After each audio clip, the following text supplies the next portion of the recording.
Well, looks like it happened. Elden Ring got Game of the Year. Fucking amazing. It absolutely deserved it.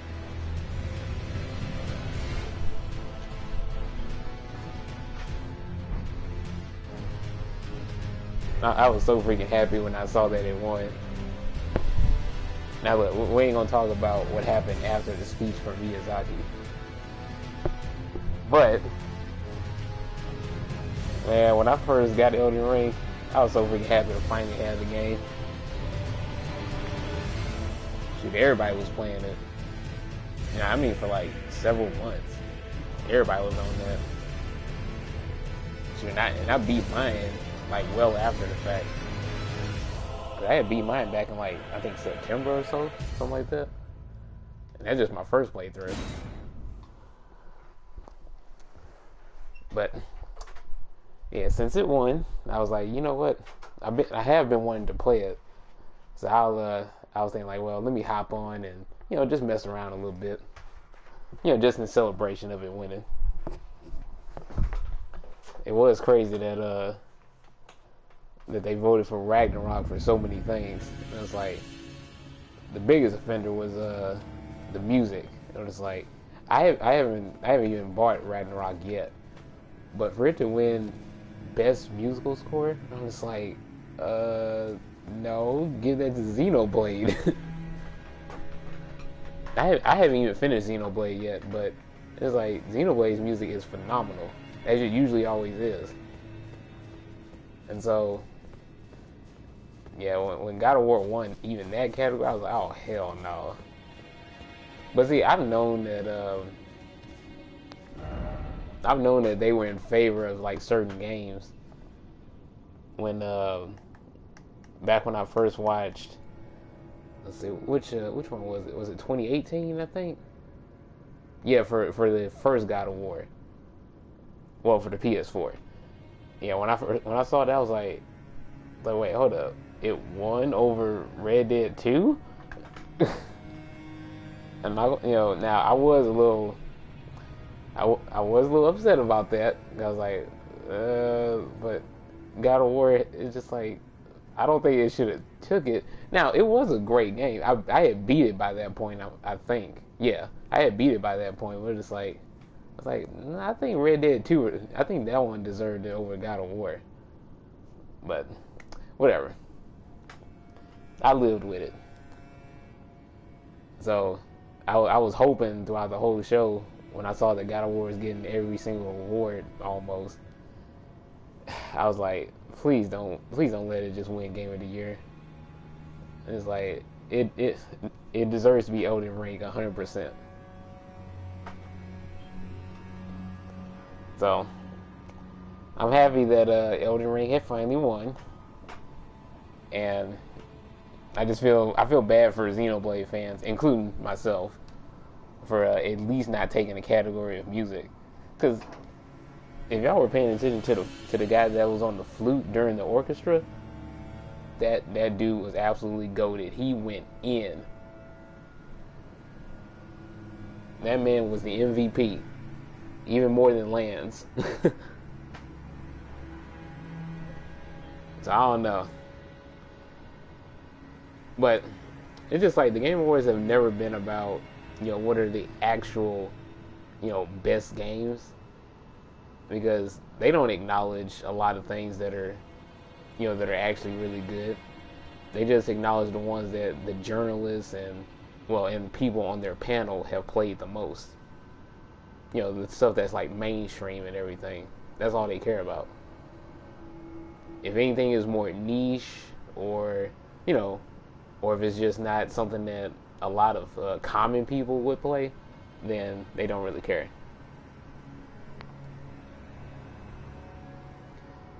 Now, one good thing about Elden Ring, at least everything about Elden Ring, it did speak to people that were casuals or first-time Souls game players.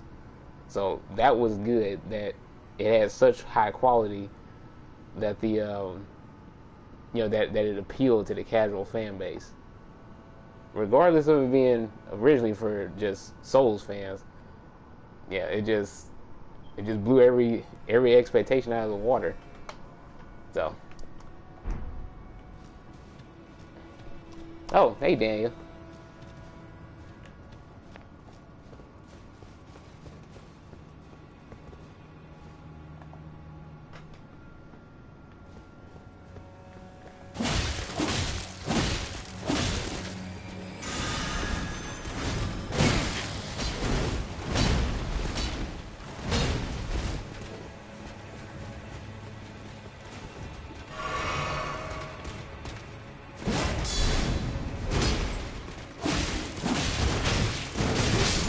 Oh.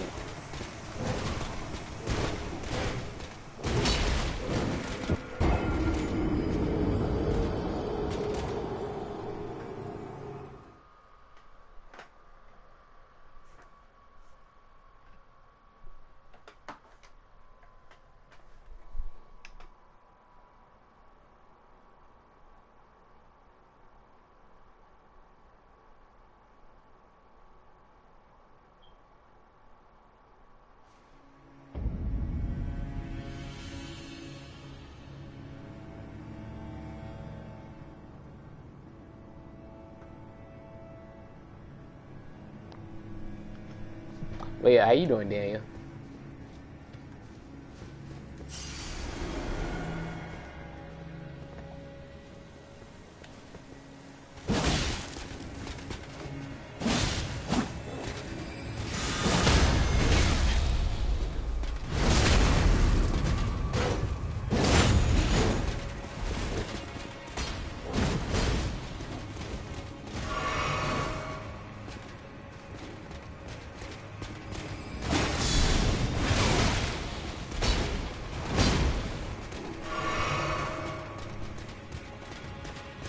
That's good. You're doing pretty well. Yeah, I was talking about the Game Awards before you came in here.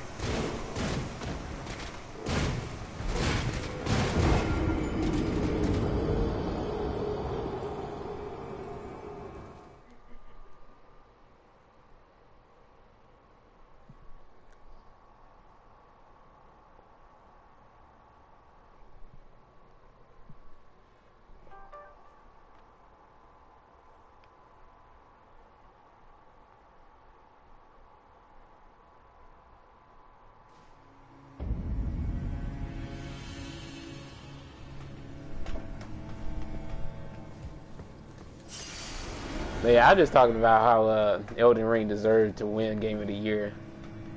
You know, and then I was talking about the music category that that Xenoblade should have won. That and you know, I haven't played God of War yet, but I will.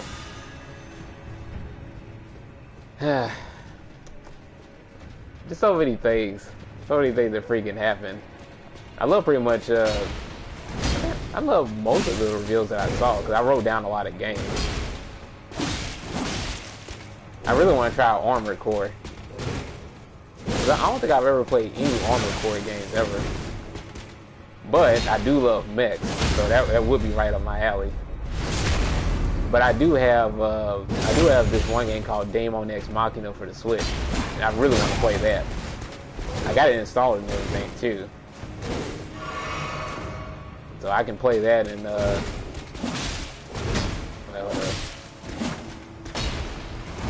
yeah, I can play that and enjoy it. Because I think that people said that it's similar, you know, to how it plays in, you know, to Armored Core.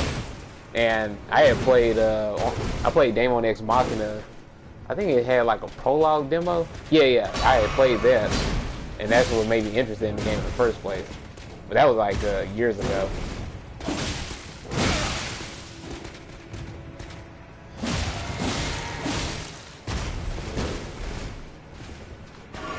So yeah, once I play through that, then I think I will have probably a decent understanding of how those games work.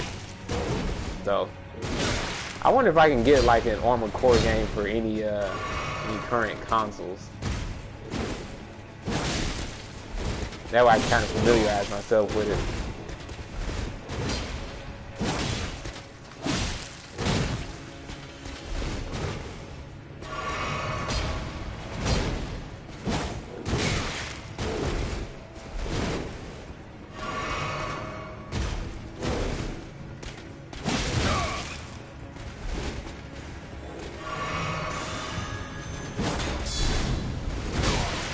Ooh, my goodness.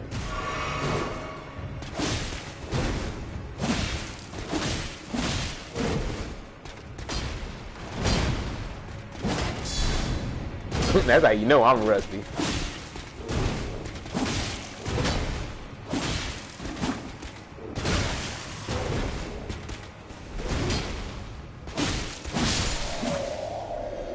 Woo! Alright.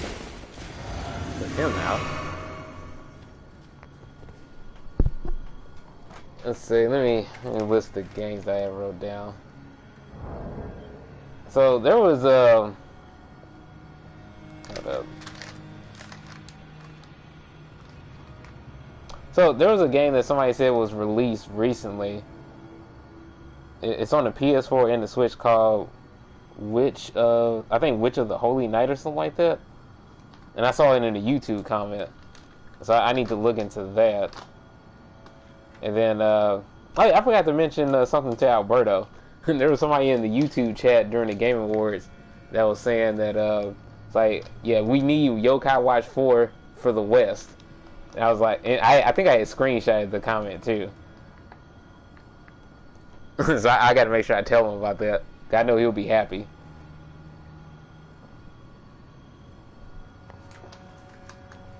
But yeah, let's see. There's something I wrote down a game called Scars Above. I'm gonna have to look into it. Hades 2, definitely got to get into that because I have Hades 1, but I haven't played it yet. And then Bayonetta Origins. Now, I'm gonna have to look at the trailer again because the art style for it is very odd. Because I've never seen a Bayonetta game look anything like that. So I'm not sure of what to think. So I'll have to look at the trailer again in order to, form my own opinion of if I want to actually play it or not. It might be good. It's just that art style threw me. I was like, wait, this is supposed to be Bayonetta?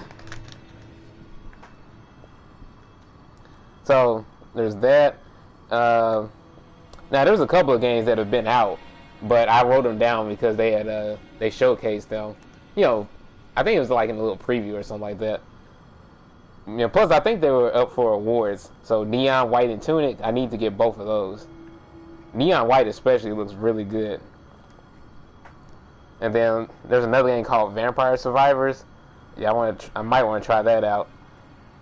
And Star Wars Jedi Survivor, that game was fucking amazing.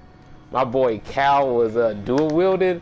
That was sick. And then he was also like lifting up stormtroopers and using them as a shield against bullets. That shit was so fucking cool. And then let's see. There's another game that might be interesting called Earthblade. I might look into that as well. And then Death Stranding 2. Now Death Stranding is a game I definitely want to play. I think I might have gotten it free with PlayStation Plus. I don't know if I actually added it to my library. I know I can get it. So, the only thing is I think it might take up a lot of space. But I do want to play the first Death Stranding. Now, it's one of those games where it has a very polarizing fan base. Like, some people say it's absolute trash and it's a walking sim, and then others absolutely love it and say that, like, oh, this game is so unique and, it's so different from everything else that's out there. And I want to play it for myself because, it's a game by Kojima. I at least want to try it out, especially since I've only played one Metal Gear Solid game, which is 3. I loved it. And I've beaten Zone of the Ender Second Runner. That's my favorite game by hell. At least from what I played. Zone of the Ender is so freaking cool. Cause I remember I had played that back when I was a kid, and I never beat it because it didn't belong to me. I'm pretty sure I played it on the PS2, and so I ended up getting it again later on the PS4, and yeah, ended up going through it, and I beat it. I was so happy, cause it's like I don't know if you ever heard of Zoids, but it's kind of like that. Kind of like a very futuristic looking mech. That's the best I can describe the the types of pilots and robots that you see. Yeah, it's like a Zoid, and it's so cool because you got like energy swords and you got blasters and you got high paced combat. Yeah, so much fun. And actually, when I saw Code Geass, I was like, wait, is it gonna be another Zone of the Enders game? Because that's what I would have wanted. But since it was Death Stranding 2, I was like, okay, and it looks very. Now, of course, it looks very confusing because his games are known for being extremely confusing, to where you have to try to interpret what he means. But that's part of the fun of it. And then, aside from all of that, I wrote down as Dusk Falls. I put a question mark next to that because I'm not sure. I have to look into it. I think there's. Oh, here's another one called Wayfinder. I don't know if I like it or not, but I'll see. Oh, and I wrote down a note for the Sky Aurora concert, which I didn't look at it, unfortunately, but yeah, it looked really nice though. Cause I also wrote your name down. Cause I was like, well, I'm sure that you would like that. And then I got Diablo 4, which I need to get back on Diablo 3. Diablo 3 is fun. And then the now it was strange that they were revealing. It was strange that they were revealing like Horizon games already. It was like, but it's like Forbidden West had just came out, earlier this year in February. So I was like, it's like they already had a Horizon game in the works. But I saw the title and it said Forbidden West, and it said Forbidden West Burning Shores. So I guess it's DLC for it. Which, from the way it was presented, it didn't seem like it was. It didn't seem like it was DLC, but I'm just like, I'm not exactly certain on that. It has to be DLC because ain't no way that they had another full game already ready to go, for the Game Awards. It's like that's odd. So it's more likely DLC for it. It's just that the thing that throws me off is that she's going to be in Los Angeles of all places, and it's like wait, what? It's just so sudden for it to, for them to come out with something else. I didn't think they were going to do a reveal at all. If there was going to be another reveal for Horizon, I would think, maybe like another few years or so. But anyway, there's another game called Blue Protocol. That looks pretty cool. I might look into that. Oh, Remnant 2.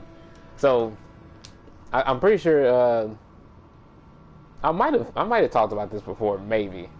I'm not sure if I did.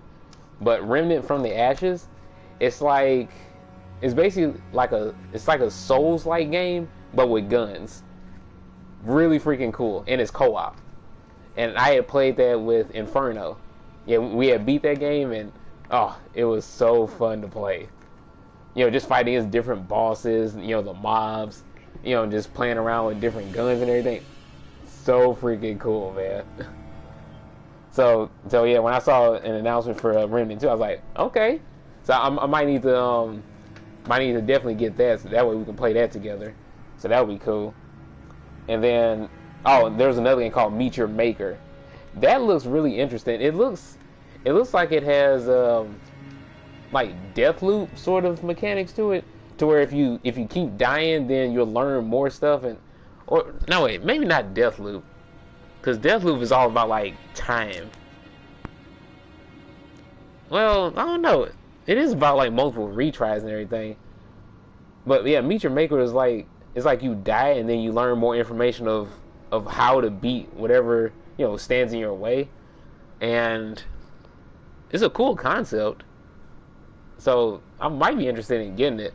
It's just that as far as the gameplay, it seemed like it was sort of similar to like Ghost Runner in a sense, to where only thing with Ghost Runner is that it's very high pace and one hit, one kill, and and you have to be very careful about how you plan your next attack. But for Meet Your Maker, it's just like I don't know why it made me think of Deathloop. Probably because of the multiple retry thing. But it also seemed like it's kind of like Ghost Runner with the with like the high paced combat that it has. So I'll look into it and see. And then I also had down Cyberpunk 2077, which I have the first game. Yeah, I have 2076, but I haven't played it yet because I think that takes up a lot of room. You know, as does most games on PS4 and everything. And then there's another game called oh well, I already mentioned Armored Core. Definitely got to get that. Callisto Protocol. I want to get that too. That seemed like it might be pretty cool to play. And there's also another one called Wild Hearts. That's the last one I wrote down. So yeah, so I had like a little list going because I was like, well, like this time I want to make sure I don't have to like rewatch the Game Awards. Excuse me. Yeah, I was like, I don't want to have to rewatch the Game Awards in order to like see what the names are and everything. I was just gonna write everything down. So yeah, pretty satisfied with that. Now as far as the show itself, the thing that bothered me at times was, I don't know if this bothered you as well or anybody else that might watch this later, but the announcer at the beginning, that woman. Now look, I'm pretty sure I'm not the only person that thought this, but sometimes the thing that she was saying was pretty cringe, and I'm just looking at her like why are you making these types of jokes? That's unnecessary.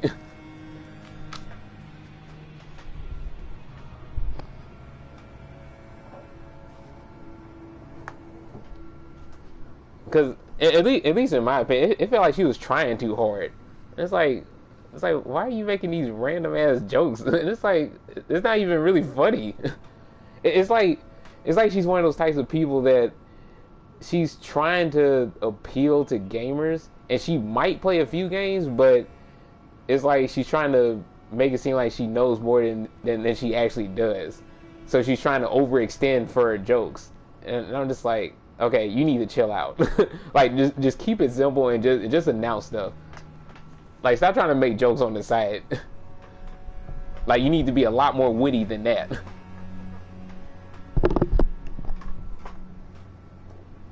So yeah. So personally, she kind of bothered me. But other than that, it was cool. So yeah, when she was doing like different categories, I'm glad that Kirby had won for was it Best Family Game? Yeah, Kirby won that. Which I need to get back on Kirby. Yeah, because Kirby is awesome. You can never go wrong with a Kirby game. So yeah, I'm glad Kirby won Best Family Game.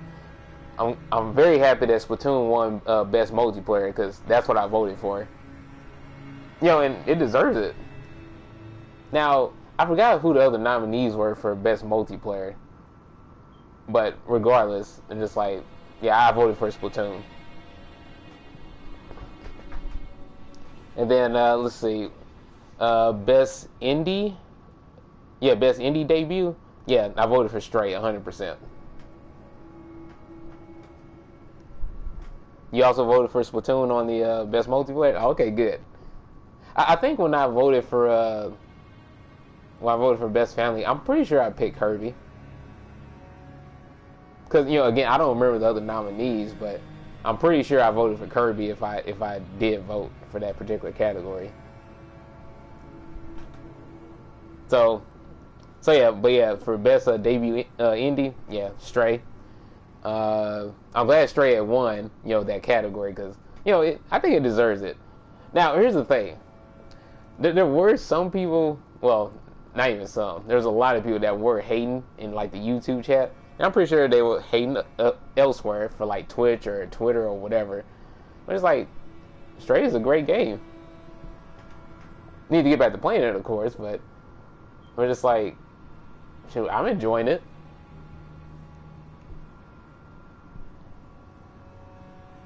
But see, the thing is, like, it is nowadays people will hate on anything. Doesn't matter how good or or how niche it is, or how mainstream it is, there's always going to be somebody hating on it, on whatever it is that you might be talking about. The real ones are going to appreciate things for what they are.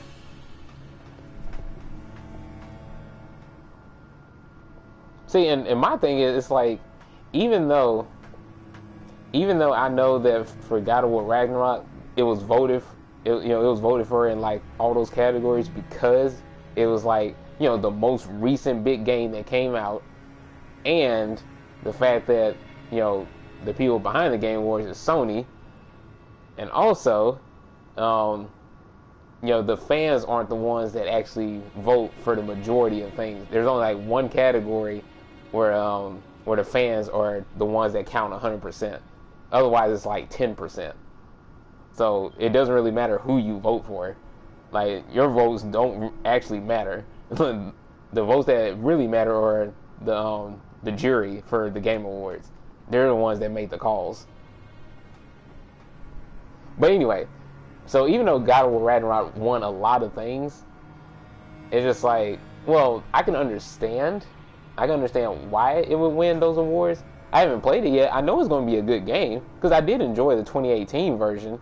For the first game, I did enjoy that, but I haven't played the second one yet. And even though I know it's probably going to deserve those awards that it received, I'm just looking at it like, well, the thing is, people are not going to appreciate all the games that are on the list. They're not even going to, they're not even going to pay attention to any of the games on the list for real, except for the ones that's the most mainstream. But even with that, tying this back in with my whole thing about Stray. Stray is a mainstream game because a lot of people know about Stray. It was downloaded by a lot of people. So the thing is, for me, I don't care if something is mainstream or not. If it's mainstream or it's more niche, it doesn't matter to me. If I think it's a good game, then that's it. Like, and I have my own opinions about things. If I like something, then I have a reason for it.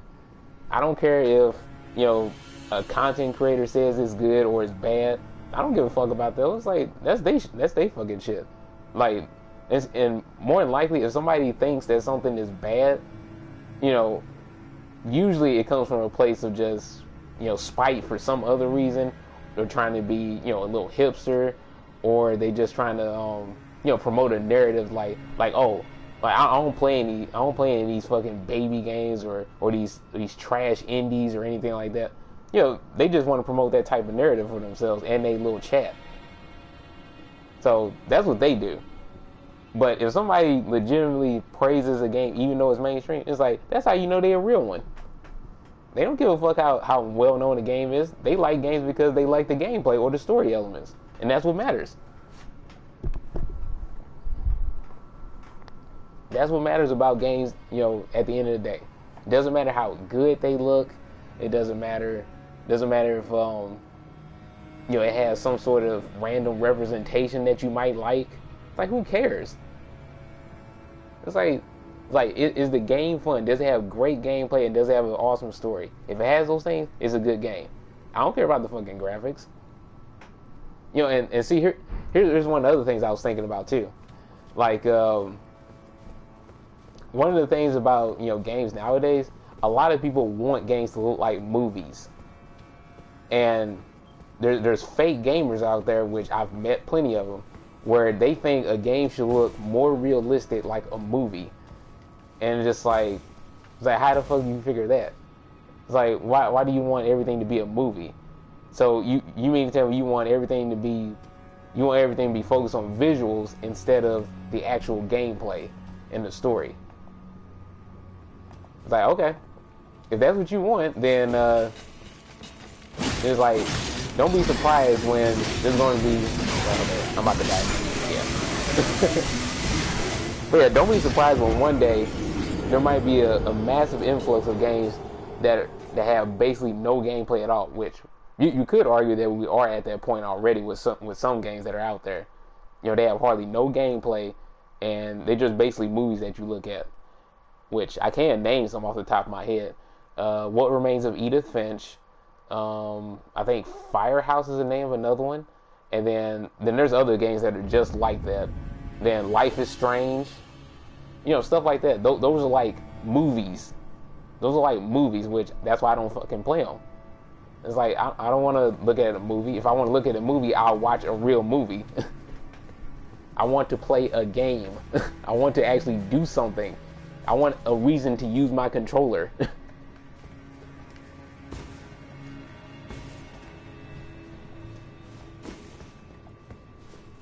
But yeah, that's the thing though. People want things to be more realistic.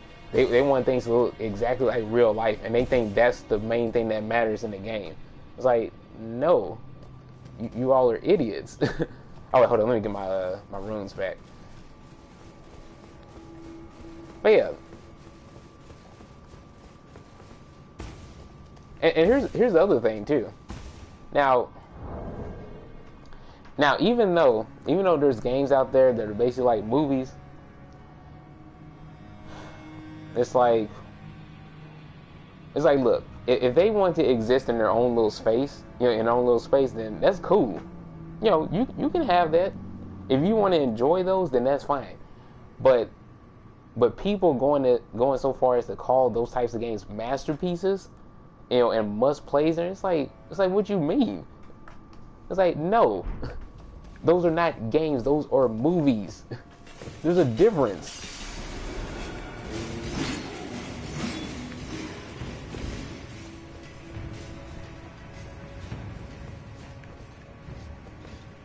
Oh, no, I'm not gonna let them kill me. Not again. But yeah, it's just like whenever I've seen people talk about stuff like Life is Strange or whatever, I'm just like, okay. It seems like to me these types of games are promoting a certain type of agenda, and therefore a certain group of folks that would really like them because they feel like they don't have this so-called representation that they think they deserved. And it's like, okay, if you feel that way, that's fine, but just like, regardless of what you may think, that doesn't mean that they are actual good games or a game at all in the first place.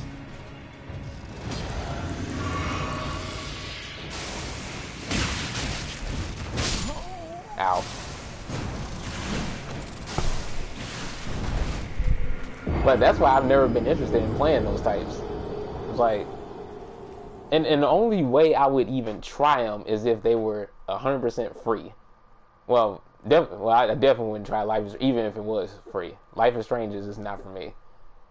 Cause just one look at it, it's like, no. It seems like this game's for like fucking, like edgy teenagers, at best.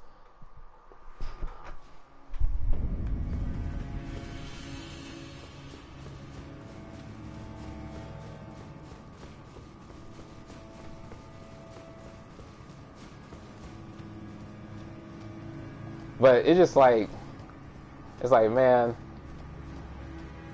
I just want games to, to continue to come out that still have that soul of wanting to have great gameplay. Because, like I said, that's the number one thing that matters. And I try to communicate, how much I love games with you all, because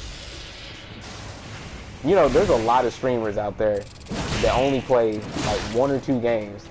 They got well known off of it, and they have a certain fan base because of it, for better or worse.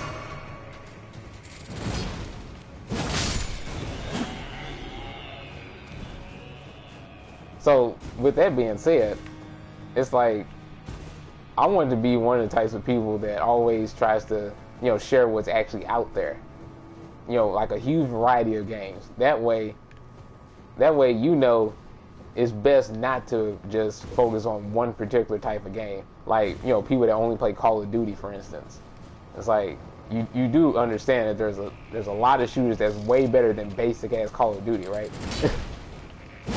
But the sad part is, unfortunately, they don't know, because they don't want to explore anything else. And then the crazy part is, a lot of people that think that like other shooters are not worth their time or whatever, and plus they think they're boring. It's like, well, you don't want to experience anything else. So if you don't experience anything else that's out there, then how are you gonna know? And then plus they also say that they're bored. It's like, well, you're playing the same damn game all the fucking time. That's why you're bored.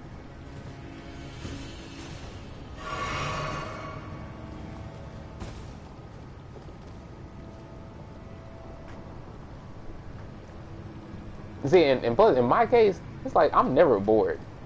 I'm just the type of person where, like, I'm never the type of person that would just straight up say I'm bored. I don't do that. It's part of your mindset. If you wake up in the morning and you think that, oh, I have nothing to do, there's nothing that I can look into or anything like that, then okay, then that's how your life is going to reflect. You're going to be bored because you think you're going to be bored all the time. So if you don't want to do anything, then it's like, okay, that's on you. If you wake up and think that, okay, every day is a new adventure, that's a totally different mindset. And that way you'll never be bored. You'll always try to find something to do.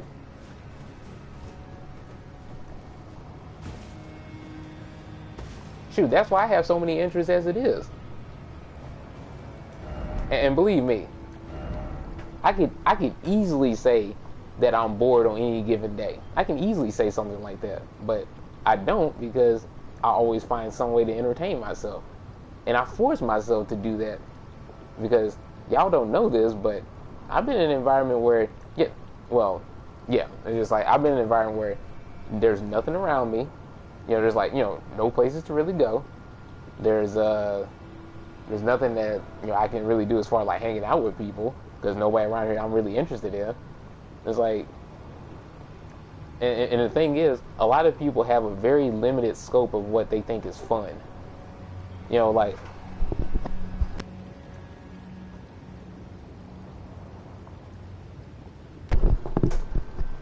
sorry about that. Okay.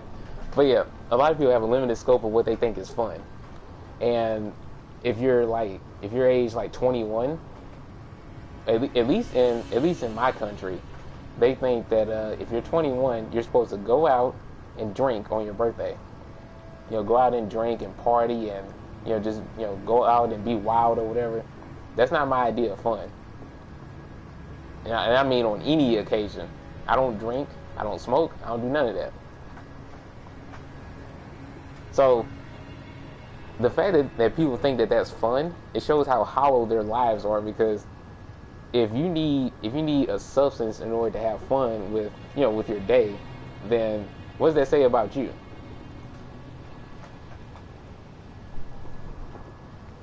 You're destroying your body and potentially putting yourself into a life-threatening situation, all because you think that's the fun thing to do. It's like, no. Like, how about you stay your ass at home and read a fucking book, or play video games, watch some anime, you can do some drawing, you can fucking write, you can exercise, you can practice martial arts, you can do a whole number of fucking things instead of drinking and smoking. But a lot of people, since they're so basic and they like to follow the crowd, they think that going out and partying or going to bars and stuff where there's shady motherfuckers, they think that that's the right thing to do. No. And see, even young people as well, like a lot of people when I was growing up, they will often say that they're bored, and I'm the one that's over here saying, like, I'm saying like a bunch of things that I'm into, like anime, video games, manga, drawing occasionally, writing, researching like superpowers and shit like that. It's like, collecting weapons, all of this fucking shit that I do, and these motherfuckers just saying that they don't really do anything. There's still people even to this day where if you ask them what they like to do for fun, they would say some dumb shit like sleep or eat. And I'm just like, no, those are basic things that you need to survive. That's not a hobby.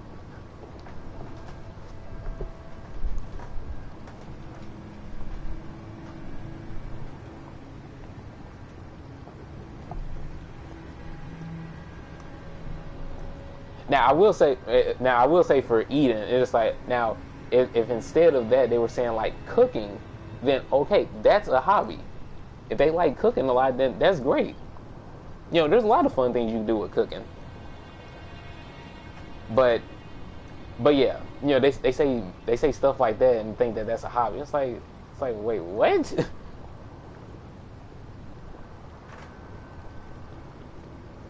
and even if you're not like even if you're not actively doing certain things, like say, like for me, I think that sewing and crocheting and knitting, I think that stuff is interesting to look at, even though I don't do it myself.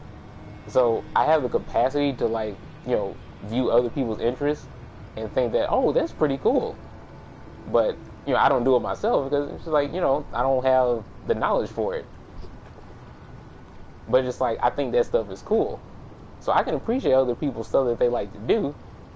It's just that a lot of people just don't have these interests. They don't like to really do anything. So it's like there should be no wonder that you like to say that you're bored. but anyway, even though I went on a huge tangent, right there. Back to the whole gaming thing. So the thing is, whenever it comes down to folks that only casually play video games, they play stuff that's like I said, mainstream. Like Fortnite, GTA 5, which, like, oh my goodness, for goodness sake, stop playing GTA 5 so freaking much. Move on. There's a ton of other games that have come out that you could have been played by this point. Stop playing GTA 5. They're not going to make GTA 6 specifically because y'all are still trying to play GTA 5 every day. Stop supporting the freaking servers that much. It's like, damn, move on. I had my fun with GTA 5 years ago. I love the story, love playing online. After that, I moved the fuck on. As a normal person should. But all these fucking normies out here, they'll play the same thing over and over. It's like, dude, aren't you getting tired of this crap? Play something else. Yeah, and of course, the Fortnite kids, they don't play anything except Fortnite, and they think it's the greatest game in the world, which is absolutely far from the truth. Especially since they steal, they steal everything under the sun and try to have it in Fortnite, just to make it seem like a more complete game that can satisfy every need that you possibly have. So it's just like, bro, when it comes down to it, play different shit.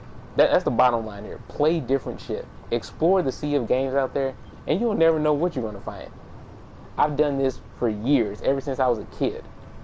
If you find new stuff to play, try it out. That's the only way that you're going to know about the gaming world in general. And there's so few people out here that actually do the same thing as me and play a bunch of games. There's so few people that actually do that, and it's a damn shame. That's why I have to avoid talking to certain people about games, because they don't know shit. Like they don't know about, like, there's a lot of people that still don't even know Persona even fucking exists. There's some people that don't even know who the fuck Sephiroth is. And there's people that don't know. There's just a lot of like very common games that anybody that's been in the gaming industry for for long enough, they would at least have heard of. There's still people out there that don't know anything, and it upsets me. It's infested with too many damn casuals that don't know any fucking thing. So, like I told you and Alberto in the server, I'm glad that both of you have been watching my streams and talking to me and just trying to absorb information about different games that are out there, and my recommendations and everything. Because really, all it takes is having an open mind. Like in that regard, I'm not. Wait, I'm being summoned. Okay. In that regard, I'm not all that special. It's like the thing that I did by exploring different games, anybody else could have did the same thing. Like, Chills, right? In my server, Chills did that. Chills plays a ton of games. Hell, he's probably even played more shit than I have at some points. And so it's just like he has a baseline knowledge of what games are like, and I just don't meet anybody like that for real.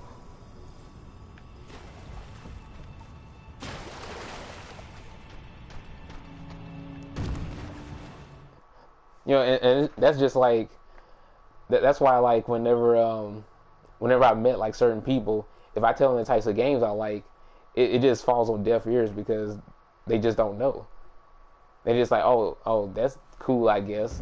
And I'm just looking at them like you don't know a damn thing, do you?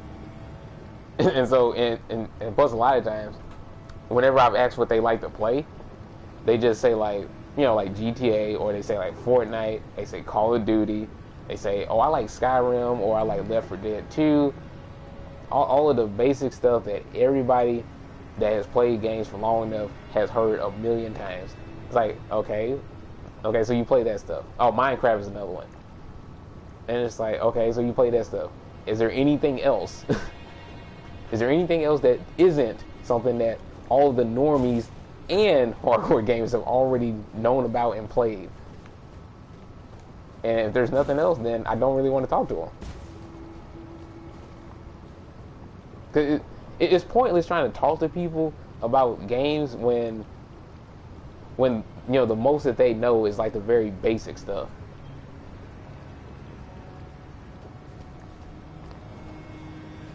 Same for like, say if you try to talk to somebody about anime, and the only ones that they've seen is stuff like, like Dragon Ball, or they might have looked at Naruto, they might look at Death Note, and stuff. It's like, okay, well that's nice, but everybody has seen those anime. And even if you haven't seen, like certain ones that a lot of people have seen already, it's like, well, it still depends. Like, well, have you seen like any others aside from that? If you have, then yeah, you might actually have some culture, but still, it's just like if you've only seen like the basic stuff that everybody else was talking about, then what's the point in talking about anime with you?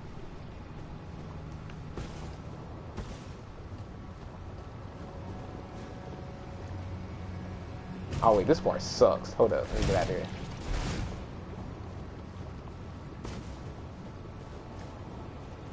Wait, how do I get higher? No, wait, I think I have to wade through here. Oh wait, no. I can just transform myself to another grace. Let's see, how do I get to... Is it the roots? Let me see. Yeah, we learned a lot of new things about games. Yeah. See, and that's a good thing.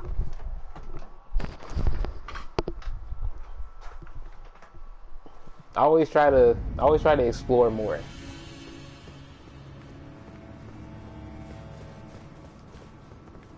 If you do, then it's just going to benefit you for your gaming journey. Why, hello there, Alberto. It's been a while since I've seen you in the streams. I've been wondering where you were. I thought, you've been replying in like the server, but I was like, wait, where's Alberto been?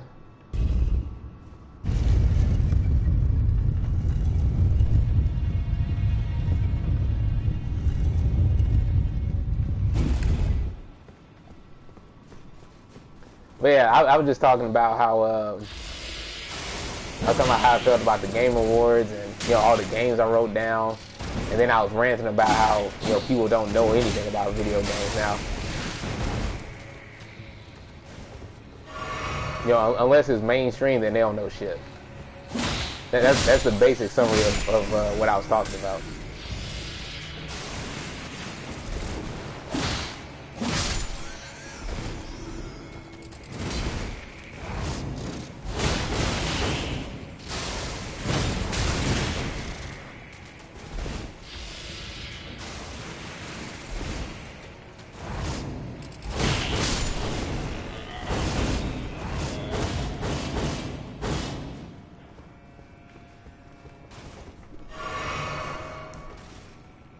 Yeah, but now I can make the streams again. Oh, that's good.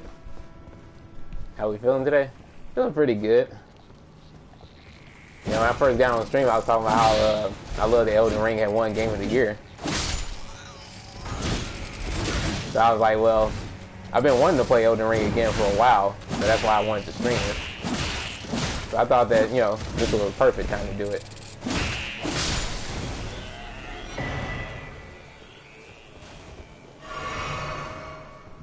Definitely deserve. Oh yeah, absolutely. See, here's the other thing. Now, Xenoblade 3, even though Xenoblade 3 would have been justified in getting Game of the Year, only thing is, it was up against Elden Ring. Now, I'm not going to talk about God of War in particular because the thing with God of War is like, well, recency bias, because you know it was the last big game that people played and it just came out basically. So of course they're going to vote for that, along with the fact that you know Sony is behind them. So it's like, well, of course they're going to vote for that game. But just Elden Ring in general, Elden Ring was just monumental for this year. Because I was saying at the beginning of the stream when nobody was in here, everybody was on Elden Ring. Even casuals that never even played a Souls game before, they were on Elden Ring for like months. So you know that's one of the main reasons why it's like no matter what people would have thought as far as like who won, it's like, look, Elden Ring deserves it. You can't deny how much of an impact it had on the gaming industry. And then, here's another thing I was thinking about yesterday as far as the music category. So even though Xenoblade should have won that, I definitely think they should have won it. But, here's the crazy part. When I was looking through Twitter, there was a Xenoblade fan that said, you know what? I wouldn't have minded if Elden Ring won for Best Musical Score because the music in Elden Ring is phenomenal. And I was like, yeah, it is. So, I wouldn't have minded Elden Ring at all. But just from the fact that it was God of War, it's like, well, why the fuck didn't you pick Xenoblade? And it's like, if not Xenoblade, then at least Elden Ring.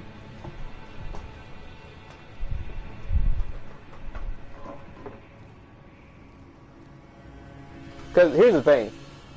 Remember when I told you about Nier Automata's music, and Nier's music is on par with Xenoblade, and as you could tell, when I was playing through Replicant a little bit, you could tell it's on the same tier because it's very orchestral, just beautiful sounding voices. It's on that same level. So when it comes to Elden Ring is also on that level as well. S tier music. And the thing is, it's like, when I was thinking like, wait, hold up. Was there any track in God of War 2018 that I actually remember as being really memorable? I was like, I don't think so. Because here's the thing, I didn't play God of War 2018 for the music that it had. Now, if there was any track that was actually good, I don't remember it now. So, if Ragnarok really stepped up in that category, then okay, I'll give it to him whenever I do play it. But I'm still going to have a very cautious ear when it comes to like whether or not it's actually going to be better than Xenoblade. If it's far and away better than Xenoblade, I'll give it its proper recognition. But I highly doubt that's going to happen. God of War won way too many awards. Yep, they did. Now, and see, if they deserved all of those awards, then, like I said, I'll give it to them. Now, I'm not the type of person that's going to be bitter about it, but if they really did deserve it, I want to see for myself if they did. But just the fact that they just outright ignored other games that were on those listings, I was like, nah, they definitely were in favor of God of War all the way. Like no matter what the actual consensus among people actually is, it's like, nah, they were in favor of God of War no matter what we thought.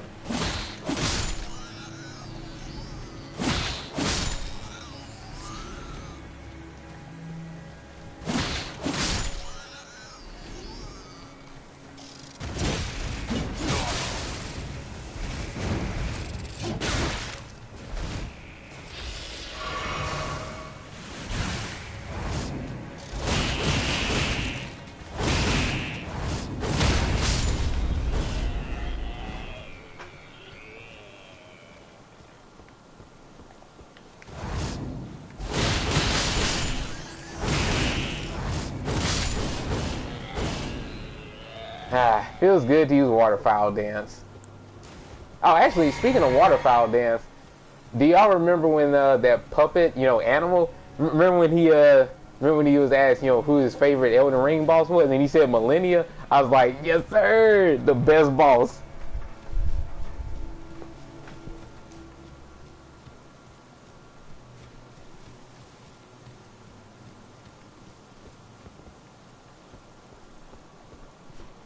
I was so freaking happy when he said that too. Animal was funny as well.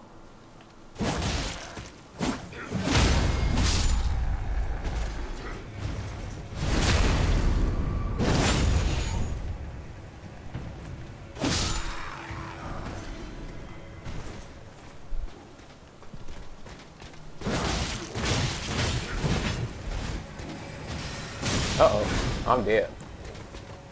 Or maybe not.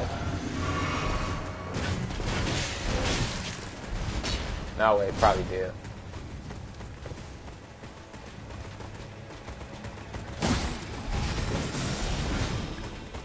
Yeah. Wait, yeah, 2 of these elite enemies? Oh, 3 now? I'm dead. Ain't no way.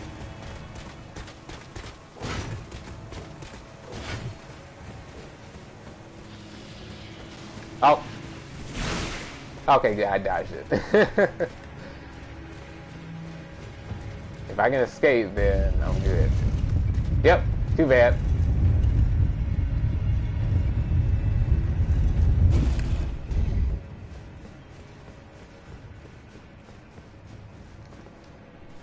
Alright, cool. The fact that Monolith Soft made their own flutes for the right pitch should have been Xenoblade. Yep. They definitely should have won for that. But it's just like, Xenoblade is one of those JRPGs that's known for its music.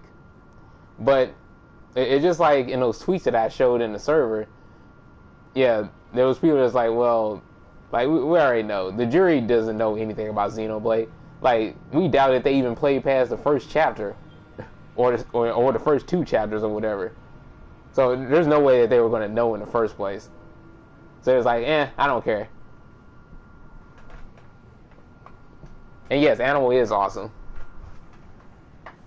The hell, this is the first time Xenoblade has been nominated for anything. Right.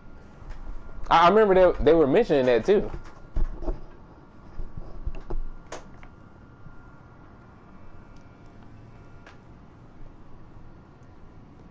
Alright, I'll be back, y'all. I'm about to go eat dinner real quick. Y'all can just talk amongst yourselves. You can talk about the Game Awards or whatever. But don't worry, I'll be back.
Okay, I'm back.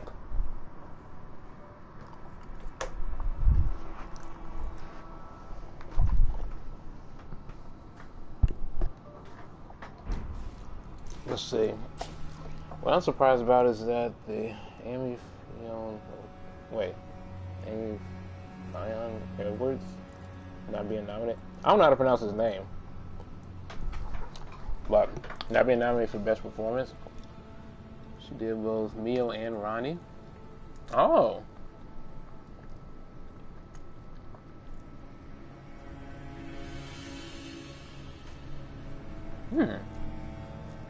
She definitely should have been nominated, especially considering the moments that that Mio had, especially that one that was iconic.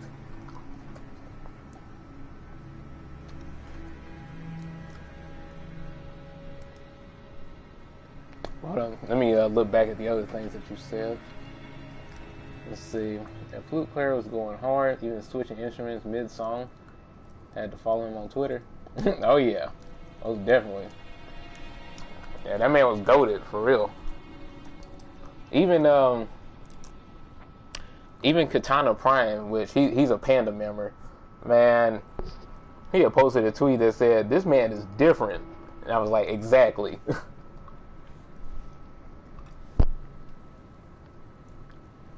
Let's see. It said Tears of the Kingdom is going to be incredible. Oh yeah, absolutely. I'm glad that it won most anticipated game. But you know the crazy thing, that's the only category that is 100% dependent on fans voting. So if you weren't sure about why God of War was winning everything, then that was your hint right there.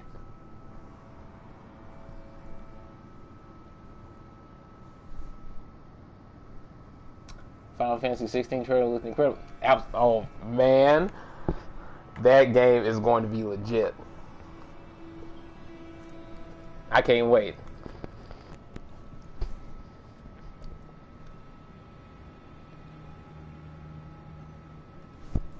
Oh, and thank you, Daniel.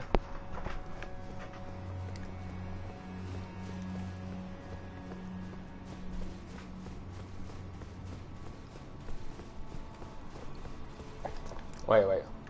Oh man. Look at this, a poor soul that's about to fight Millennia. Who knows how many attempts they had to do. Millennia. What a wonderful fight. And my favorite boss. Definitely can't wait to fight her again in my subsequent playthroughs. So, I don't remember why I was here. Was I just trying to farm? Or was I trying to tie up a little bit of loose ends or something? I might have been trying to tie up some loose ends, maybe.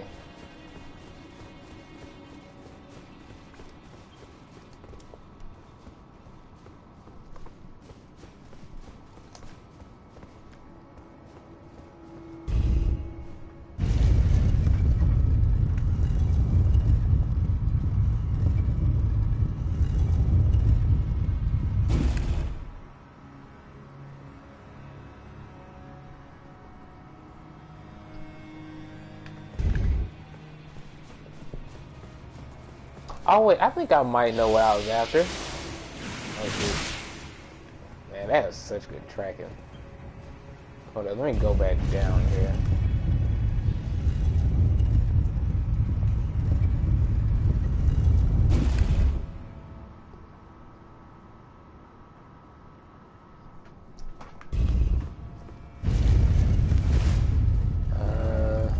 I need to go to the right.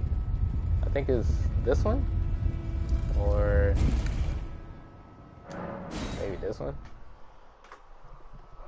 because I think there was like a monstrosity that I needed to take out, but I had avoided it at first because it was a real problem. I think maybe that was one of the things I was trying to do last time. But I think I might be able to reach it from here. Maybe.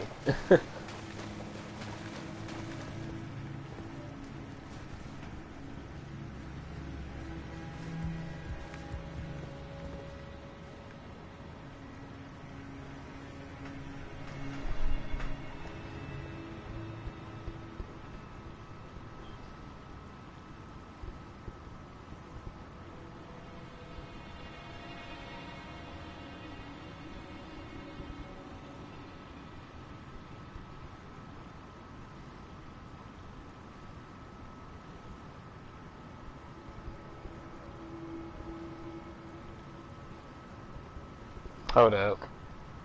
Just a second.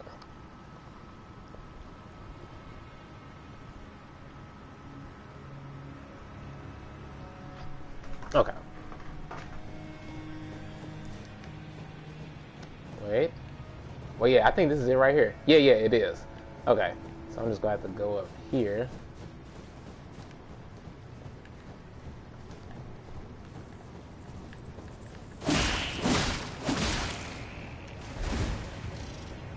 Oh, cool. I don't have to worry about y'all.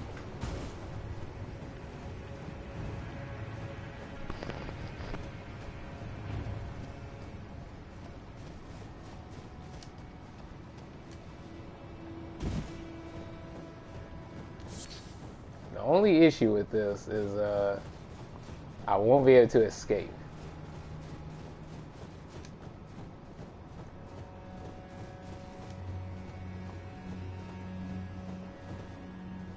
That's a rare item right there too.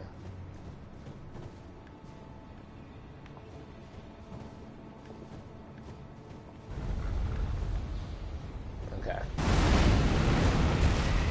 And there it is.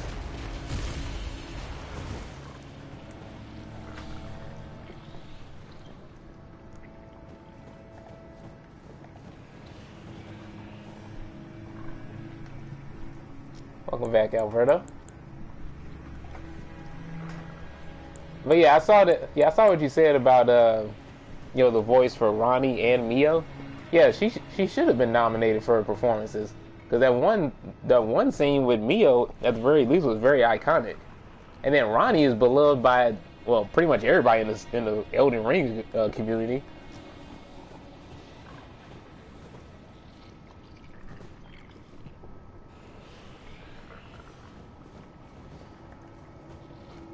Okay, should I?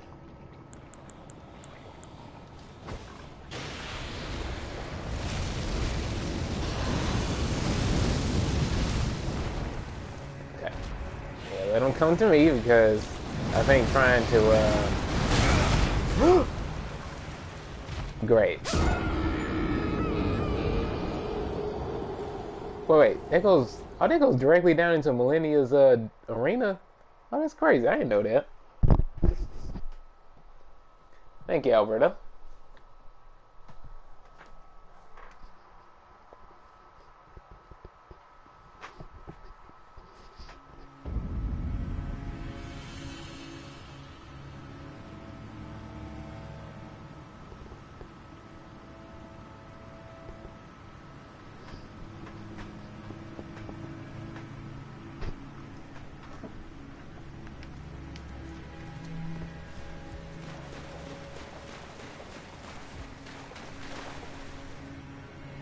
But as far as the voice actor, I didn't know how to pronounce her name.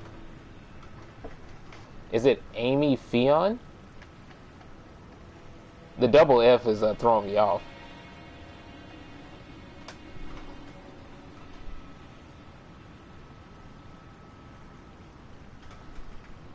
Oh, the One Punch Cat? Oh, yeah. Yeah, I really love that moment.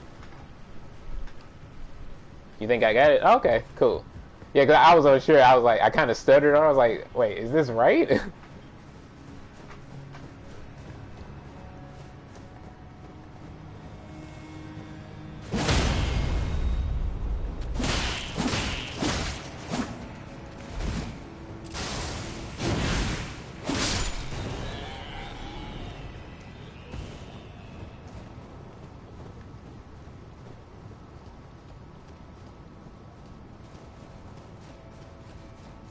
Oh yeah, and another thing. So for a question for both of you. So what did y'all think about the Tekken 8 trailer? It was a short one, but yeah, I saw a lot of cool things happening. There was like a run cancel of sorts, you know, that Jen had did, and then you know, revealing Paul, Jack 8, King, and of course my girl Jude. Okay, I'll say this right now. If there's any waifu that I would call mommy, it would definitely be her. I don't care how it sounds. She is the only one. I freaking love June. Because I first played her in Tag 2. and it wasn't my game. It was somebody that I used to know. And when I played Tag 2, I freaking love her playstyle. So ever since I had played her, I was like, yeah, this is my main right here.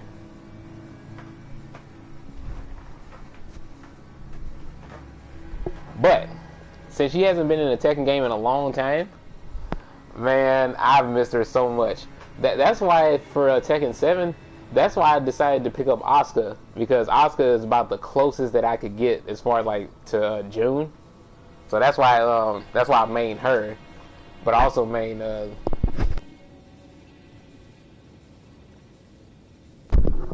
sorry about that. But yeah, that's why I also main Josie, because you know Josie is a really cool character, and I thought that her straightforward playstyle was really cool. So I like both of them. But yeah, Asuka is about the closest I could get. But now that June is going to be coming back, oh, you already know, it's time. So I had told, y'all know King Death Cradle, right? You know, he occasionally comes in here. He raids me and whatnot. He actually got the photos, of her renders, from the game, and he had showed them to me. That's why I posted them in the server. Man, I just felt like ultimate bliss. I just kind of laid down on my bed. I was like, hi, I love June. But then, like, the thing is, June is just, I don't know what it's about her playstyle. She's just so graceful, and she hits. As far as I remember, she hits pretty hard, and I think she has some good mix-ups too. So I said that I was going to master her. Like I don't care if I'm going to get this game, I'm going to master her. Because this time I'm not going to let the fact that I don't have the game stop me. So when I actually get it, it's over. She's going to be a character I try to master. I want to learn everything about her.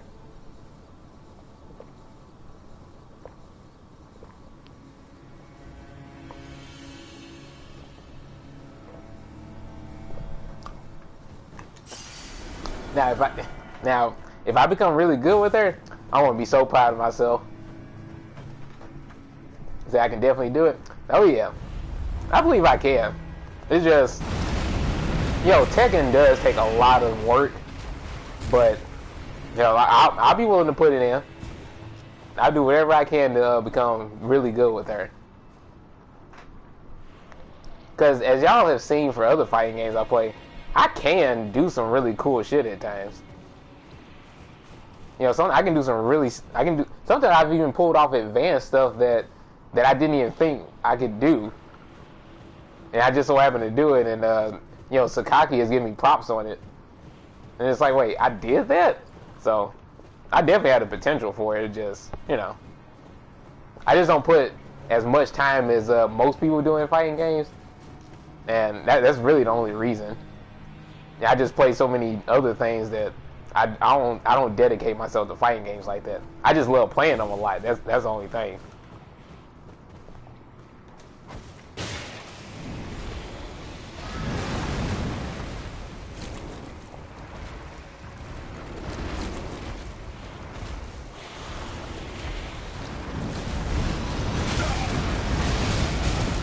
Uh-oh. Oh, I'm dead, for sure.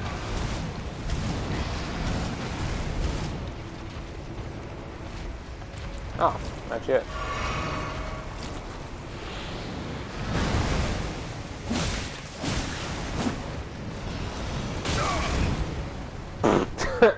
Fucking knocked me off with his tail.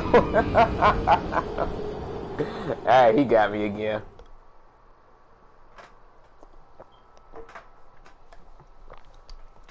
I used to be mad grinding on Smash, but now I haven't played it since the last time we played. Oh, damn. It's been that long for you? I've been playing it sporadically. So, like every once in a while. But it's just like, the times when I do get on, I just kind of either do an online tourney mode or just set up an arena real quick and play a few matches.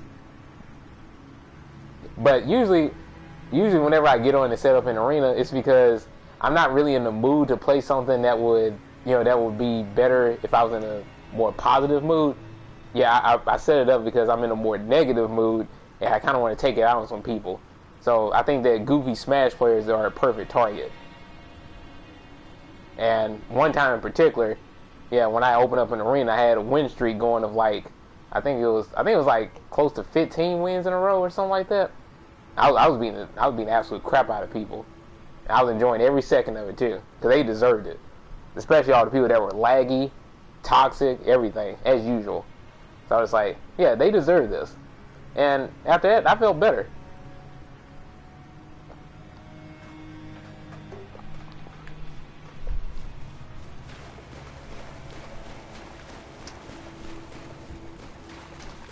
Crazy thing is, it's just like, for as long as I've played Smash throughout the years, and how good I've gotten at it, it's just like, it's just a lot of times it doesn't even feel like it's really worth it because the community is so crap.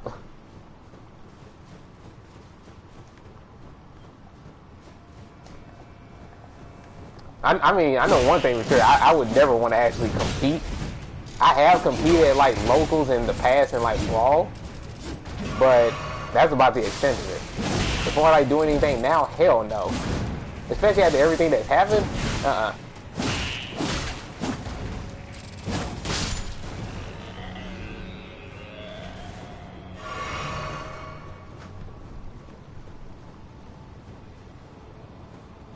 Because remember when I asked that question of the day, like, what do y'all think is one of the worst gaming communities? You know, and I said, I think I said two options. I said Smash and Overwatch. But I had talked about this recently with somebody too. I think I talked about it with Glitch.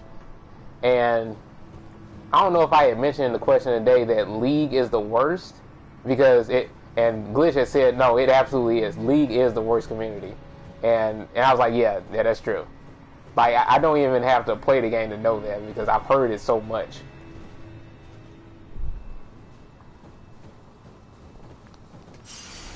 But actually, funny thing, I haven't even played League of Legends yet, and I do have it on my PC. Well, my laptop, rather. You know, just to specify. And I haven't played it yet just because, well, I just haven't gotten around to it. I still want to try it out at least. But I'm not going to get, like, you know, really immersed into it because, you know, like I said, I know how it is. And I'm not going to take it seriously, especially considering the fact that, you know, when I used to play Overwatch competitively, you know, and I mean just like, you know, ranked or whatever. When I used to play ranked, I found out pretty quick that that Overwatch community, very toxic. So I didn't even want to deal with all of that. So I stopped at, like, you know, ranked gold for like tank and support, and I was at like silver DPS. That was like the highest I got to.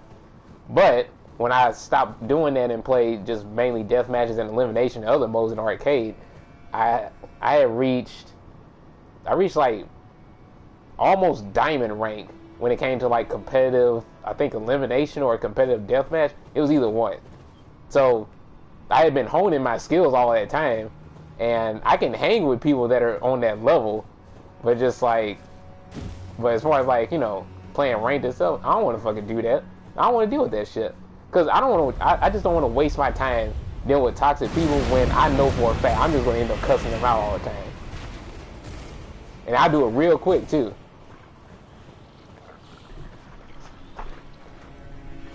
So it's just like, even though they deserve it, I just don't have the energy to actually do it. So that's why I can understand, you know, why people don't like watching me play Overwatch. I get it, 100%. But you know, I just enjoy doing what I do.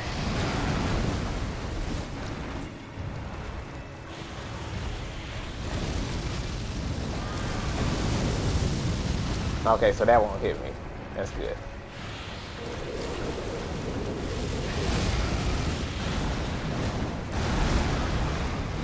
Okay.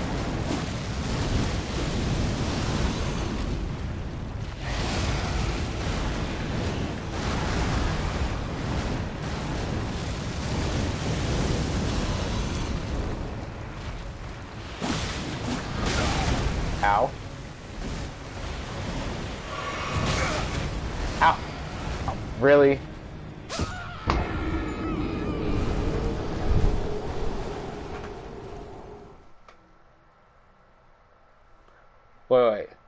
Oh, have a good night, sweet dreams, Daniel.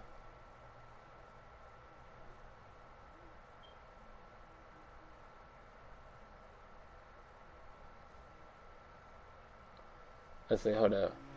And you said, I used. Oh wait, no, not that. It's extremely toxic from what I've heard. Yeah, yeah, it is. Like anything that you might have experienced with like Smash or anything like that. Yeah, League of Legends is worse, way worse.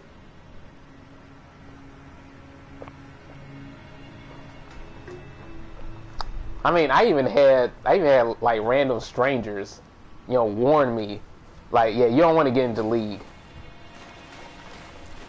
and I'm just like, damn, like, well, and I'm just viewing it like, well, I'm not gonna get addicted to it or anything like that. I just want to try it. Yeah, I'm not in it to like reach like high ranks or anything like that. No, I just want to play it and see who the characters are and what their abilities are and all that type of stuff. That way when I play the League of Legends related games on my Switch, like the Ruin King and Hextech Mayhem, then I'll have a better understanding of who the characters actually are. Plus just in general, like I had been wanting to play League for like years. I think I just lost 127k, something like that. Oh well, I don't care. It's just like at this point, it's like, I mean, I've already beaten the game, and even though it sucks that I've lost those runs, it's like it doesn't matter. I can get them back.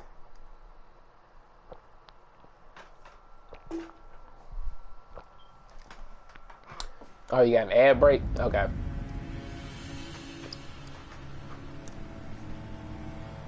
I shall wait.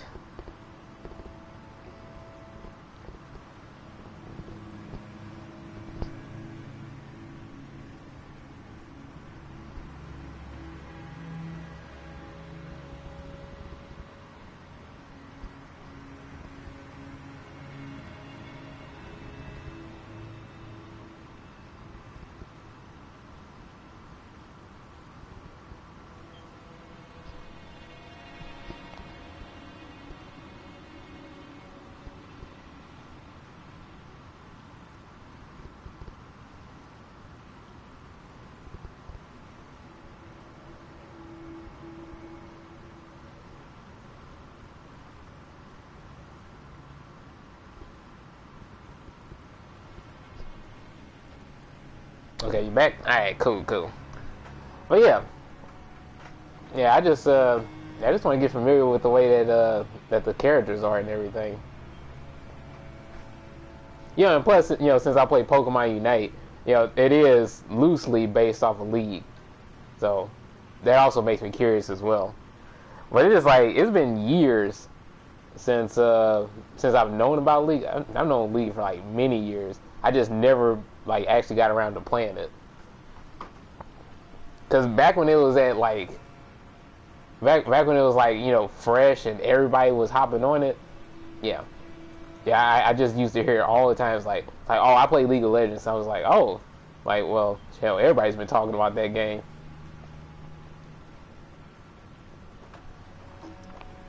But now it has such an established fan base and a ton of money in it that, yeah, it's just like nowadays a lot of people know about League, of course. But with Project L on the horizon, yeah, people are thinking in the FGC that Project L is going to be huge and it's going to bring a lot of money to the FGC finally. But the only thing about that whole discourse is that when it comes down to the FGC, a lot of them want to remain grassroots and they don't want to accept the responsibilities that come with becoming more esports oriented. So it's just like, well, y'all got to make a choice. If you want to become more esports, then you're gonna have to make some sacrifices.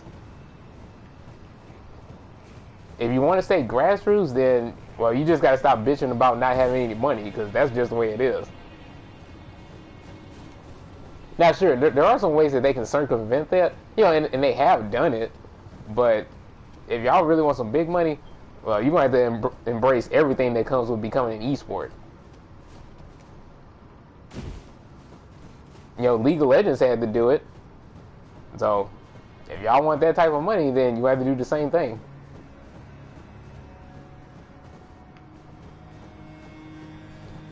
And actually, speaking on that, the people that complain about Nintendo not supporting Smash, I'm just going to keep it real simple here. The reason why they won't do it is because of how they are. It's the way that they act. It's their ignorance. It's their fucking behavior. Everything that they've done that just throws a negative light over the Smash community, that's why they won't support y'all. Y'all are too much of a fucking hassle to bother supporting. Because they probably know for a fact that a lot of them won't even clean up their act if they decided to support them. It's like, y'all are too fucking immature. Y'all got your heads over your asses, and it's like, look, they don't want to support people that's just going to ruin their fucking brand. Nintendo's a family-friendly company. Now look, sure, they've been kind of loosening on that with certain games that they've released, but even so, they're still known as a family-friendly company. They don't want to be associated with all the bullshit that they have been doing. Smash wasn't even meant to be competitive. Exactly. That's the other thing too. It wasn't even meant to be competitive.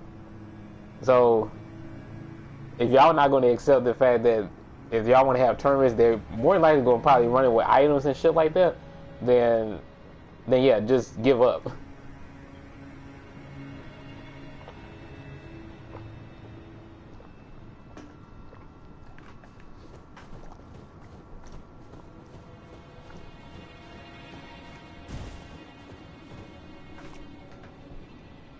I would love to see item tournaments. Yeah. And honestly, I mean, I have no problems with items for real. It just that's the way I used to play when I first started out on Smash. I used to play with items all the time. That along with level 9 CPUs all the time. That's what I used to do. But then of course at some point I was like, well, I'm tired of the RNG from items, so yeah, I turned them off. But with that being said, it's just like I don't mind having sessions where I have items on and I just goof off and play around with them. It's fun. A lot of people just they just have the mentality like, well, if it's items then it's scrubby, or it's for casuals or whatever. It's like, well, you can do some really cool shit with items. But part of the hate for items is because they hate the characters that actually use items in a moveset. So like Link, Rob, Peach, any characters that can actually use items as part of their kit, they hate them. Because they don't like dealing with zoners or anybody that has an item.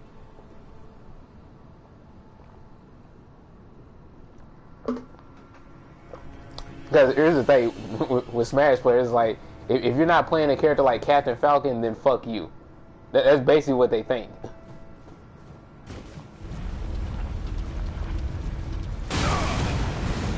Yeah, let me just steal this real quick.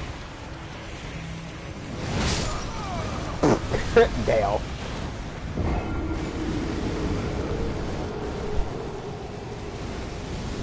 You can let the players in the middle have fun too, right?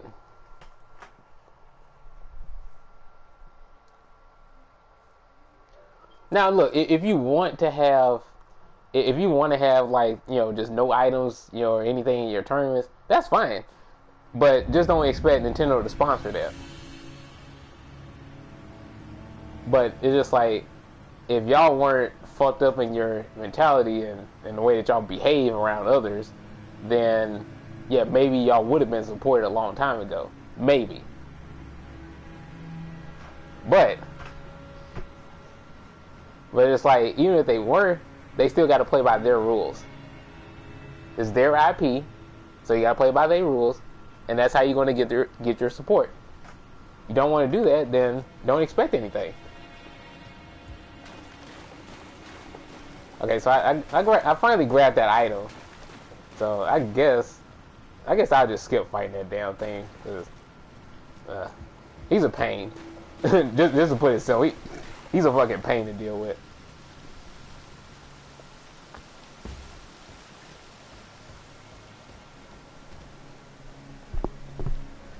They can even choose what items to ban or not. Yeah. Oh wait, and you said Spark Falcon. Yep, exactly.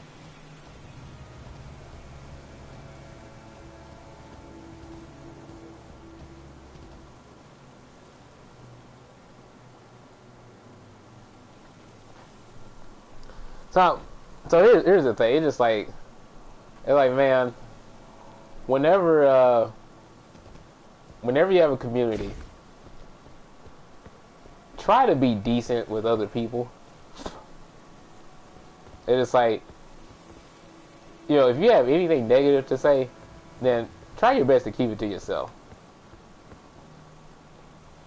You're not benefiting anybody by trying to spread toxicity everywhere, by trying to, belittle others, demean them. You're not helping anything. It's just going to show people on the outside that, yeah, your players are probably pieces of shit.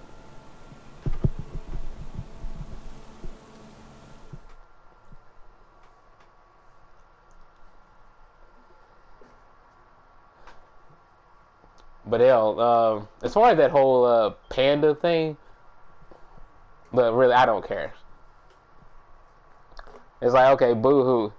The tour got fucking canceled. So what? And then, there's all the controversy, surrounding it. I don't give a damn. I have nothing against Panda personally. Now, of course, everybody else has something against them because they think that they're the cause of them losing Smash World Tour. And it's like, what the fuck ever. The details are all muddy. Like, nobody knows the actual truth. And I have been looking into it a little bit, but nobody knows the actual full story. So it's just like, who gives a fuck? Besides, it's like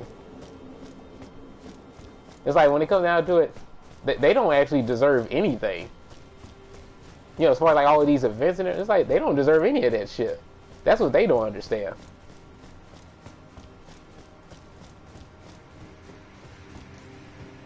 Because hell, even the fighting game community doesn't even like the majority of them. There's only certain people in the fighting game community that even bothers to tolerate the Smash community. At least some members.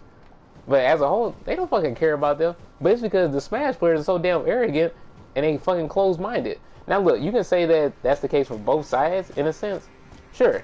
But Smash community, no, them motherfuckers are different. In a bad way. And I know this for a fact just from dealing with people.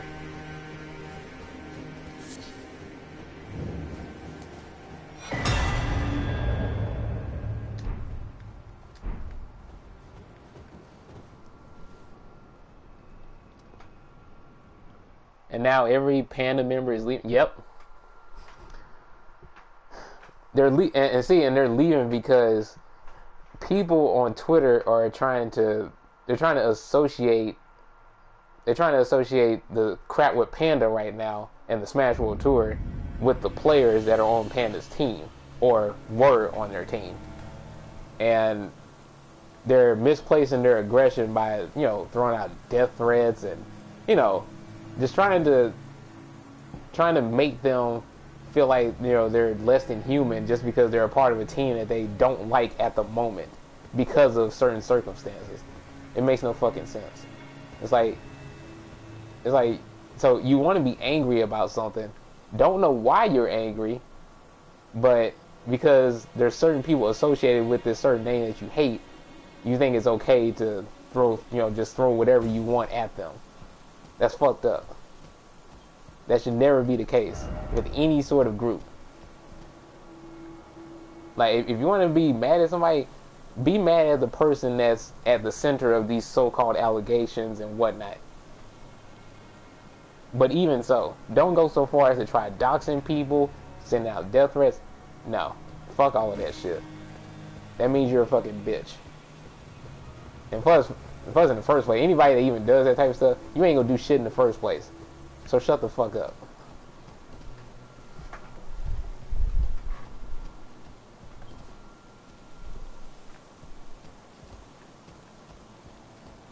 But it's like, man, this is why whenever it comes down to it, the world is it's getting worse by the day. You can't trust anybody. You know, and people are they just been getting worse.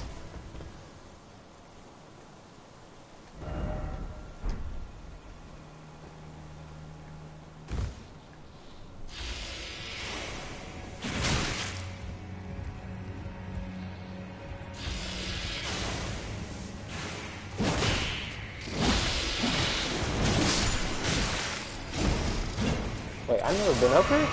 Oh, shit.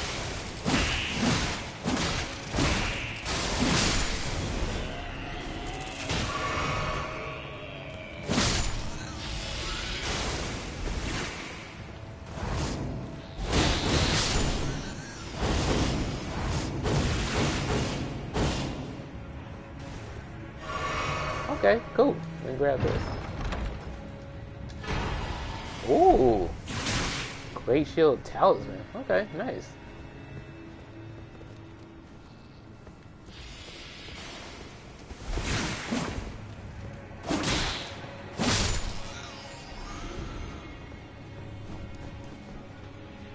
Let's see, this whole controversy is dumb. Smash players can't move on. Yeah. But that's the thing though, they thrive on drama. You know, if there is any sort of problem, they leap at the chance to have something to be mad about. You know, but that's a trend with people, you know, in all sorts of spaces. They want to be mad at something or someone.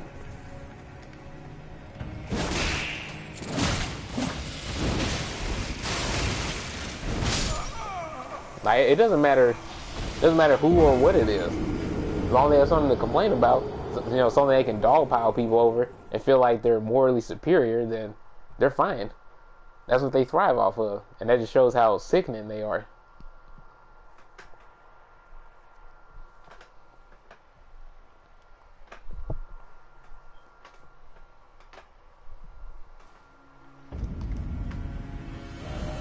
So yeah, I don't fuck with you know, any of that crap that they talking about.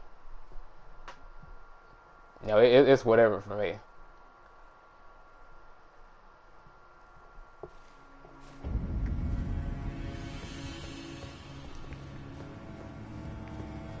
So yeah, whatever conclusion that they come to after all of this mess, you know, and if I bother to see like, you know, what's the culmination of everything, then okay, then I'll see what really happened and blah blah blah. But until then, it's like I don't care. I'm gonna do what I want. I don't care about the Smash community like that.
Ow.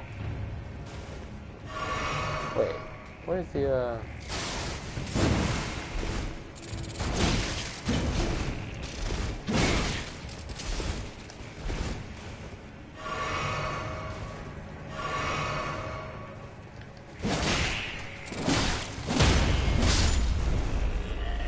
They keep pointing fingers? Yeah. Yeah, that's the thing. They're very immature. That's all that they ever do. You know, even though a lot of people within the Smash community are adults, they act just like other kids.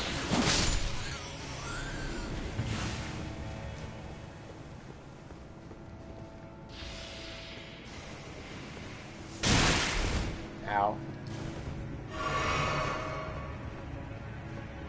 How do I get up there? Oh, wait, I know how I got up there. I just have to, that hurts.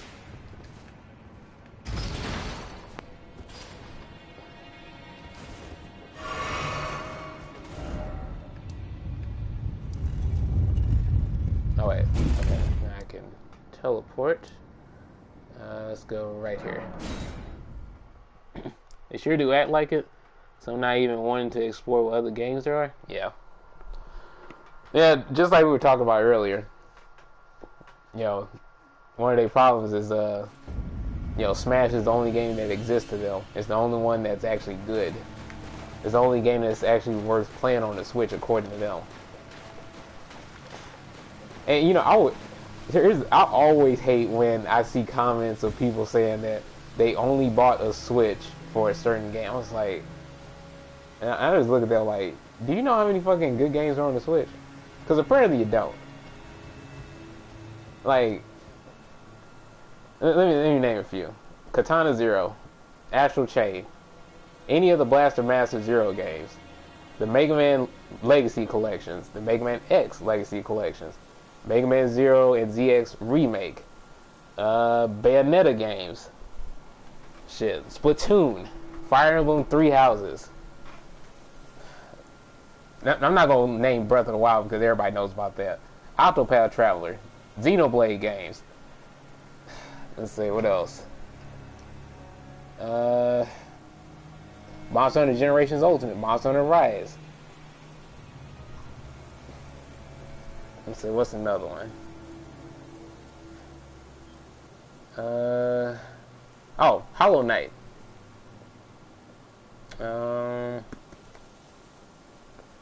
Oh, Cat Quest, of course. Cat Quest 1 and 2.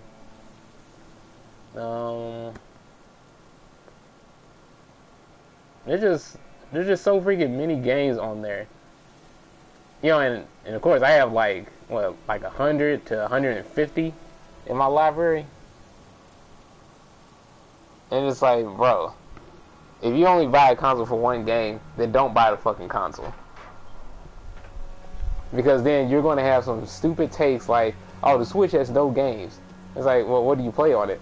I only got it for this game. It's like, well, what the fuck was your point of even getting the console?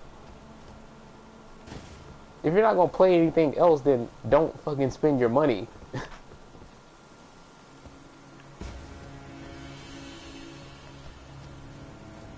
Because, you know, cause a lot of times people use that type of dumbass logic in order to say, oh, the Switch has no games. But it's like, but okay, so you're ignoring the fact that you don't play shit.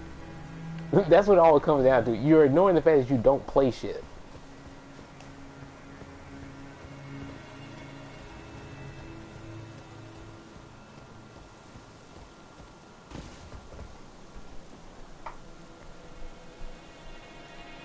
I bought the Switch day one for Breath of the Wild, and I don't regret making that decision. Yeah. Yeah, I bought the Switch. What was my first game? I think my first game was also Breath of the Wild. Yeah. Yep, my first game was also Breath of the Wild. And then I think the second game was Mario Kart 8. And then after that, it just kept building from there. Because here's the thing. The Switch is a gold mine for indies. There's a ton of indies on the Switch.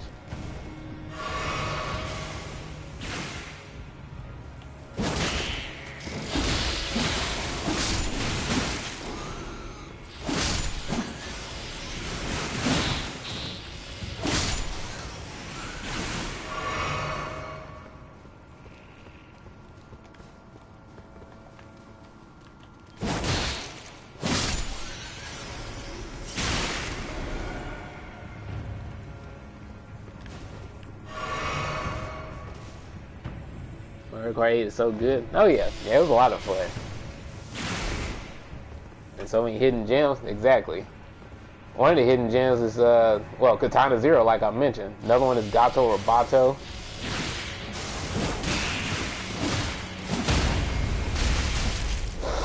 Ooh, I could die.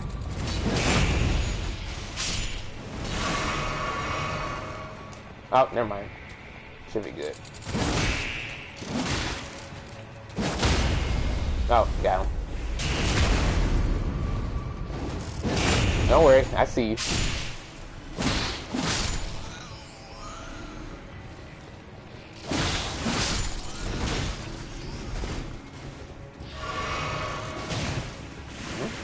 Oh. Snuck up on me, huh? Okay.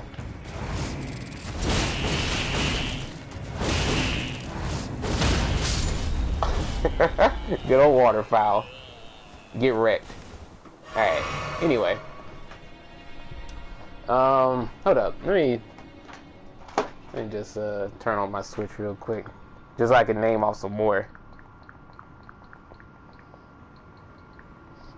So, other great games on the Switch. Legends Arceus. Pumpkin Jack is fun. Hypercharge Unboxed. I haven't played it yet, but I know it's good. Taiko no Tatsujin.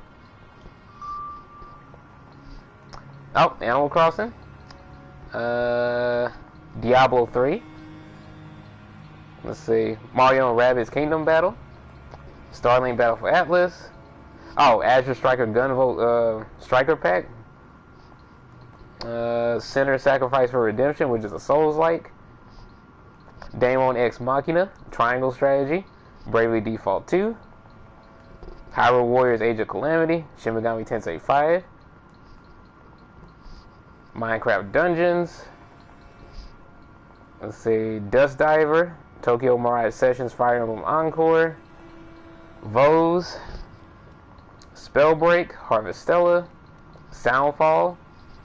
Pianista. Neon Abyss. Haven.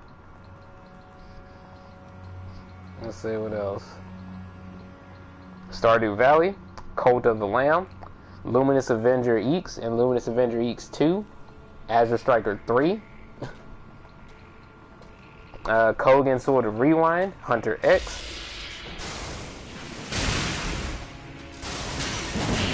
Dragon Mark for Death.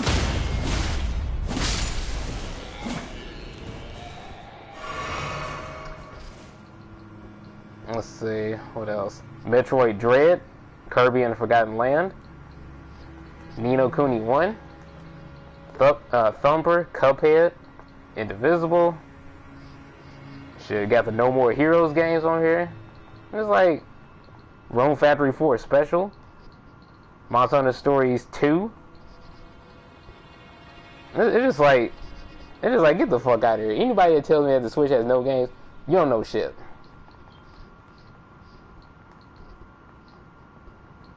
Oh, Rivals of Ether. The Ace Attorney games. Ori and the Will of the Wisp and Blind Forest. Shoot, Carrion. Ghost Sync.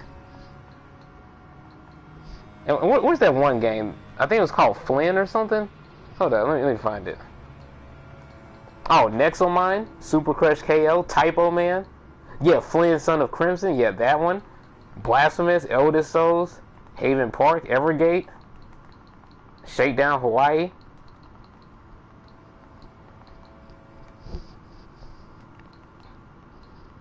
Oh, Rad, Hades, well, and then Hades 2 is gonna be coming out. So it's just like, come on now. All of these different games on here.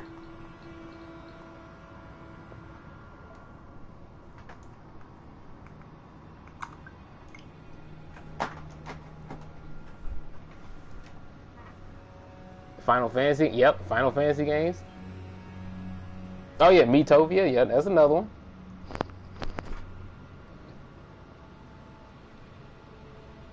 Stories 2 is very fun. I still need to beat the first one. There's at least 5 games for everyone on the Switch. Yeah. There's definitely something for everybody to enjoy. It doesn't matter what you're looking for. The Switch definitely has, different games that you can play. People just don't want to look for them, or they're parroting the opinions of everybody else that say like, oh, it's an indie. It's like, oh, I don't want that. And it's like, but you say that, but then you say that but then you say the AAA games aren't shit either. And it's like, It's like, okay, so you're a hypocrite, and you have no opinion of your own. Gotcha.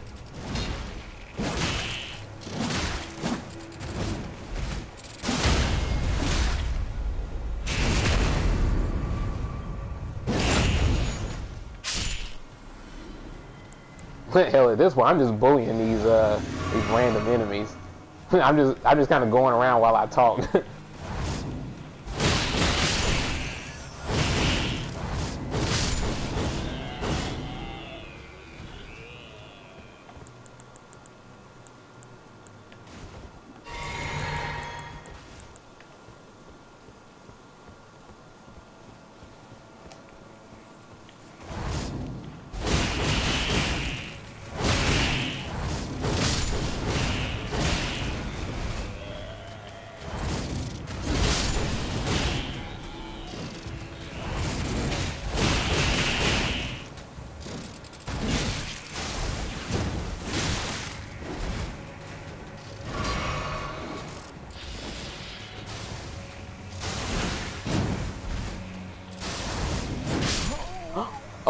Oh, he got me. Got an ad break? Okay. And they even no big indie games like Undertale and Cuphead exist? Yeah. I'll wait until you get back, but yeah, absolutely. There's some indie games that have been very successful.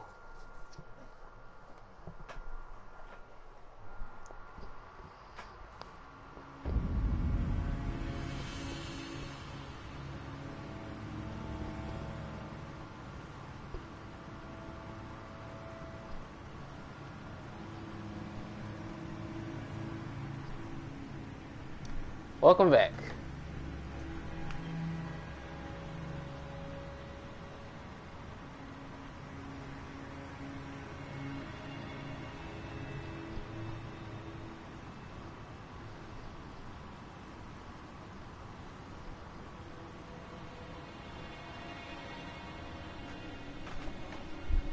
You're welcome. Okay, so yeah, as far as your point about Undertale and Cuphead, yeah, very successful indie games, and like that's exactly it. It's like those type of games offer something different, and a lot of people love those types of games. They love that indies are really showing out as far as like hey, we are passionate about video games and we want to show you. And so Hollow Knight is another example of an amazing indie game that a lot of people love, which I'm pretty sure if you've been in any YouTube chat whatsoever or any Twitch chat when there's been an announcement or like a presentation, you know how many people will say, we want Silk Song. So it's obvious that people love Hollow Knight. Well, I would say a little too much, but still.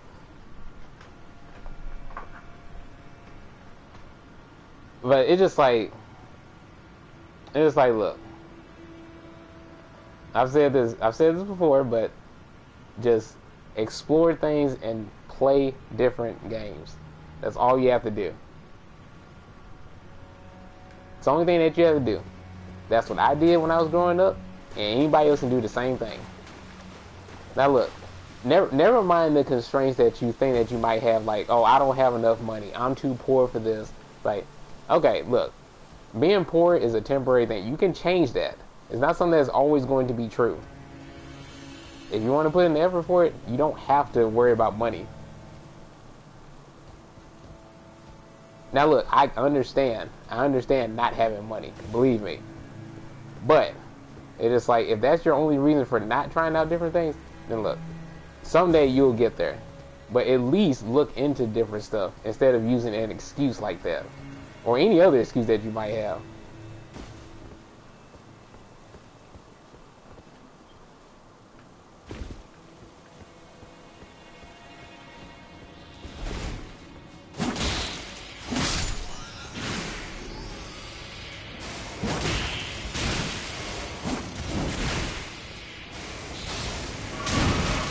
Wait, did I?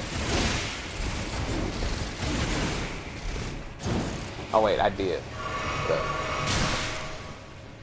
I died out here.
let the devs work on the game first and make it the best they can.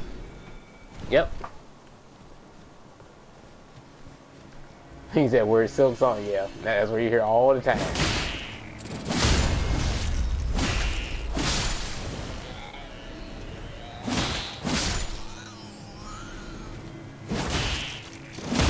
But actually, you know what? Here's another thing about that. People always, asking for Silk Song. That's just another representation of how people, they place all their eggs in one basket. So there's people that are raving over one indie out of all of the indies that they could be playing in the meantime, but they're waiting for this one indie and being mad about it because it's not here. It's like, dude, like all this time you could be playing every other indie that you want, but no, you're worrying about one in particular, and it's like this is exactly why these people's opinions, they don't matter. It's like who cares what they think? Because here, if I was a game dev, like for some of these people out here, I would personally tell them, fuck you.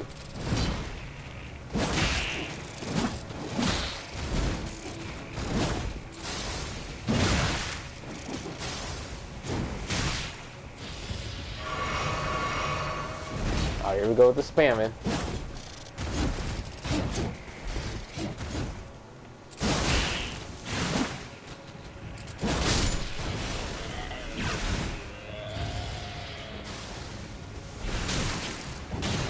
Man, these motherfuckers are annoying.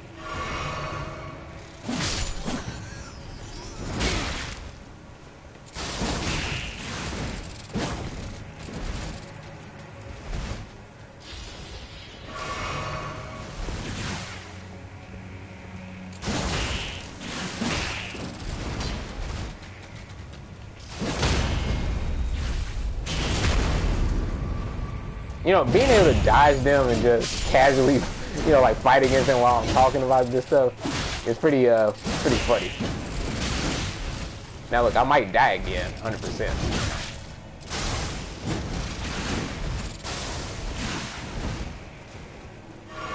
Oh, never mind, didn't die.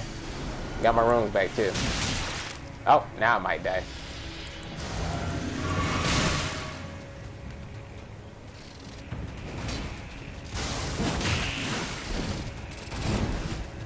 No.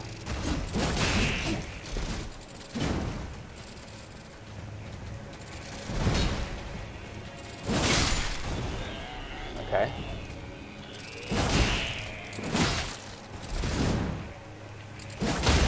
And you're dead.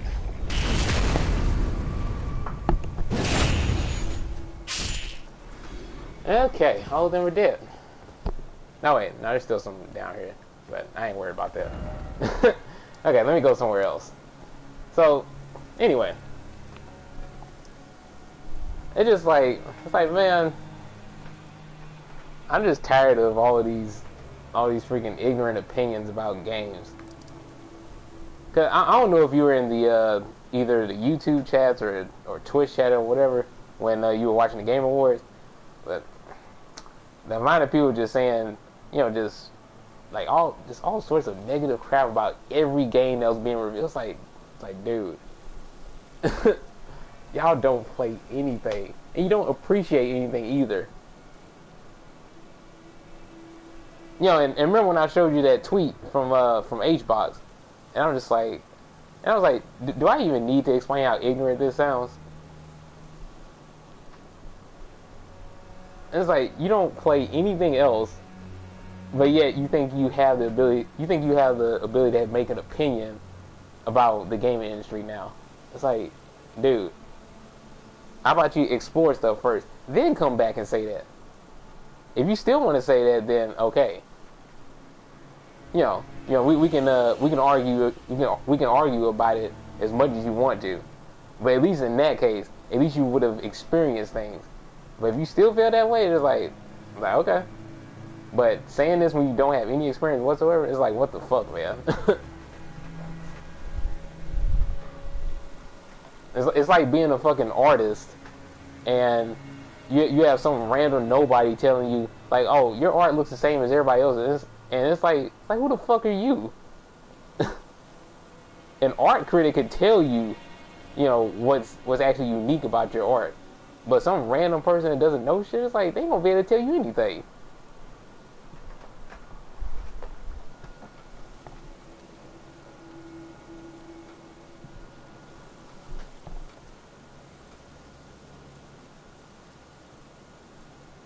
He's like, oh, now I always have those live chats closed. Oh, yeah, see, I was looking at them, you know, every so often, you know, while I was looking at the premieres and everything. Yeah, they were just being wild as usual. I want to be hyped up, not mad at the chat. Yeah, I wasn't paying too much mind to the chat at all. Shit, a lot of points I was just laughing at them. But yeah, I had wrote down, you know, so many different games that I would want to try out. So that was my main focus. Oh yeah, that's right. We didn't talk about Street Fighter. What you think about Street Fighter 6? You think about those new characters? Now DJ is a returning character, but Manon, Marissa, and JP, yeah, they're new. I think all of them look freaking fun as hell.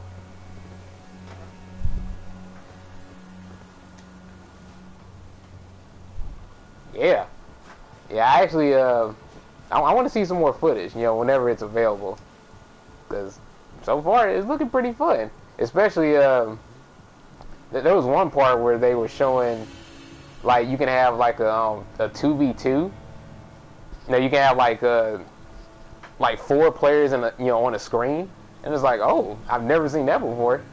It looks like that's probably gonna be like story mode only, but even so, that's fun. And I'm so glad that they incorporating stuff like that, you know, for the story.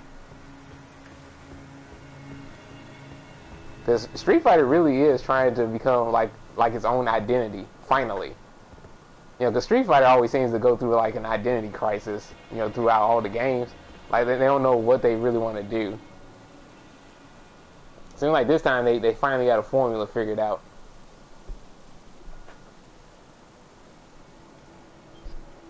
Imagine if it's online too. I mean, you about to rep people online. Oh yeah, you already know. But before anything, we definitely need to play P4AU. Yeah, that's what we need to play together for sure.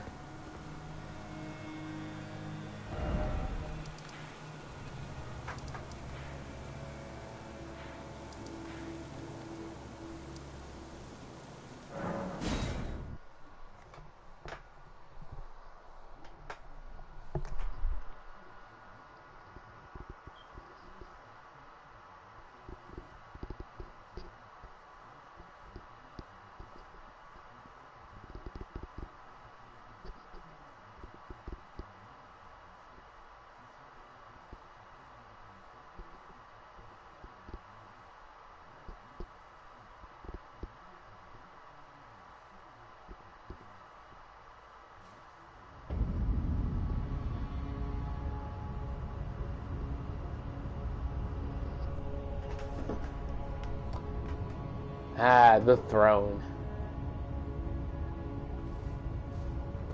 Where I became the Elden Raven Lord.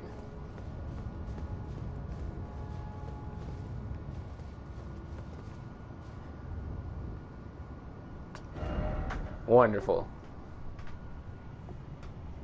Need to pick that up and PlayStation Plus? Yeah, for sure. The only thing is,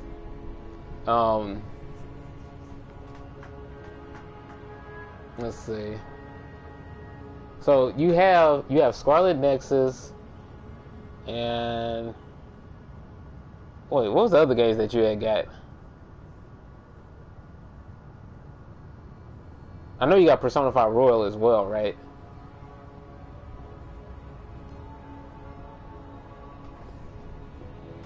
Yeah. Yeah, so you got that, and you got Scarlet Nexus. And then, did you have something else as well?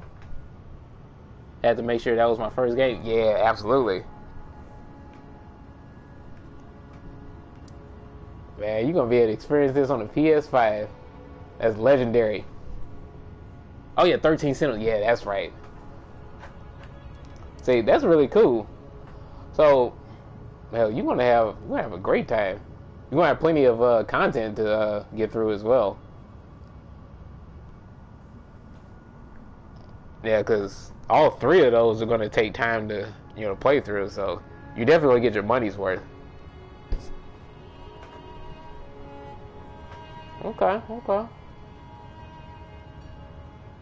See, even just those three games alone, like two of them are more niche.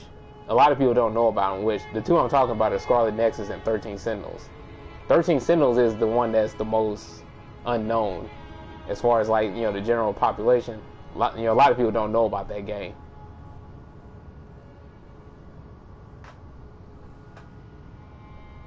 Even getting 13 Sentinels on clearance for $10 with a massive steal. Oh yeah, absolutely.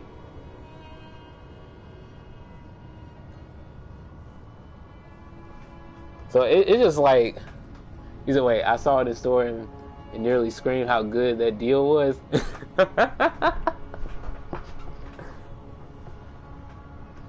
It's always a great feeling getting games for a really cheap price, especially if you know that they're worth a lot more.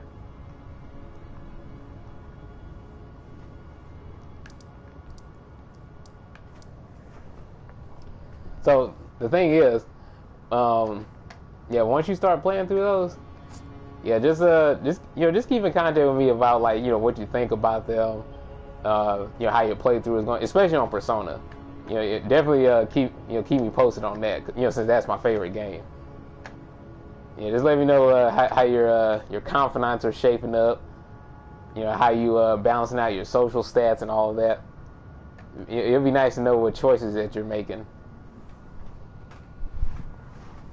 See, in my case, when I streamed Persona, I was doing the New Game Plus run. So the way that I experienced it, it's like, I already knew what was going to happen, and I was already familiar with it. Much different than doing a vanilla playthrough and just trying to grind out all of the social stats and everything. But I told y'all that multiple times. It's like, well, if I didn't have max social stats, then I wouldn't have been able to do this or that, and I would have had to watch movies or do like batting caves or other extracurricular stuff in order to build up my stats. So I just kept reminding y'all, that way you'll know that this playthrough of New Game Plus, this is not the way that it would go if you started by yourself.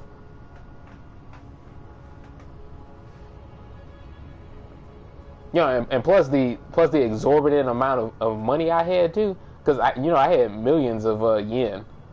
I had plenty of money to do whatever I wanted. That's gonna be an issue for you too, because once you start your playthrough, you're gonna have to rely on like the part-time jobs and everything first, and then once you unlock Ryuji Confidant level 7, and then you can insta kill things and farm experience and money. Then you'll unlock the way to get a ton of money like I did. But the only thing is, you're not going to reach quite the level of money that I had until you get to like the deepest parts of Mementos. Like once you get there, oh, I'm telling you, you're going to get a ton of money in a flash. Which actually is unfortunate that I had to stop my playthrough of Royal, since PlayStation blocked out the the 24th. Since it blocked that out, I couldn't show y'all the third semester, and then what happens when Mementos changes after that, because cause you remember how deep Mementos goes. There's actually more levels that get unlocked after the 24th. So when you're in the third semester, you get more Mementos, levels. Yeah, yeah, there's even more. So it gets even deeper. And just to let you know, it's modeled after the current ruler of Mementos. So, of course, I'm not going to spoil who that is, but yeah. So it's modeled after the person that took over.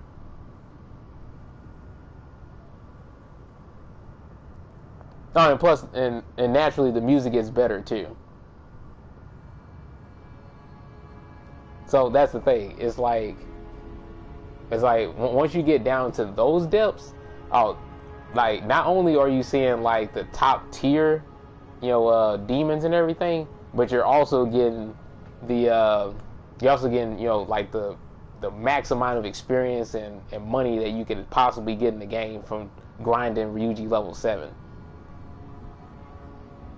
And really all you have to do is just hang out down there, because here's the other thing too. I had got to level 99 just by hanging out down there for a long time, and I got to level 99 for all my characters. It's really that easy.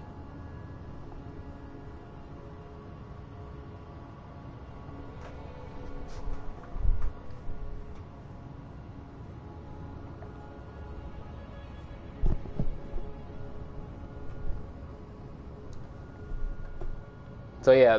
When I did that for my playthrough, and I think I mentioned this before, like my playthrough, the first time around, yeah, it was pretty much perfect. Like I was following the guide, and I was using my social stats to get through things a lot quicker. Had everything lined up perfectly. The only thing that wasn't perfect was the fact that I forgot to play the lottery. That was the only thing. But of course, as y'all remember, I got the trophy for it in the playthrough that I showed y'all. I can't remind you. Yeah, you did keep reminding me, because I was still forgetting even when I was playing through it again. I was like, I just keep forgetting about this damn lottery. But it's just not something I thought of. It's like all the other things that I could be doing. It's like I don't think of the freaking lottery. but it was literally the one trophy I didn't get in my playthrough, the first time around. But it was just like everything else is just perfect. Like every confidant got up to level 10, got up to level 99 for all my characters. I took care of everything. It was like I was good. I had no regrets. The only small one I had was just the lottery thing. And when you finally did the lottery, you won the first try. Exactly. That was the other kicker too. It's like, bruh. It's like it was waiting for me to play it all that time. It's like, hey, bro, I think you're going to win if you play the lottery. Like, so do you want to play the lottery or not? Like, I'm waiting right here.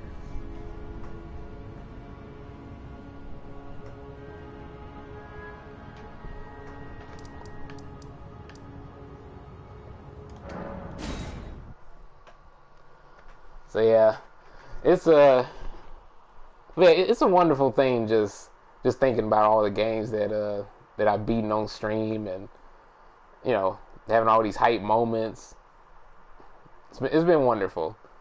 It's been a great gaming year, and the next year is shaping up to be even better than this. It's crazy to even think about. All of these, all the different sequels and the all the new releases of things. It's like, man, it's very strange for for gaming to been. It's very strange for gaming to be like evolving like this. It's weird. It's like, bro, like, why is everybody just stepping up like this? Like, everybody just trying to hit extremely hard when it comes to games. I love it, of course. It's like, man, it's like it almost came out of nowhere. Because with all of these releases that we've had, it's like every time you turn the corner, or every time we enter a new month, there's always some cool new game that's coming out, and it's like damn, I can't even keep up.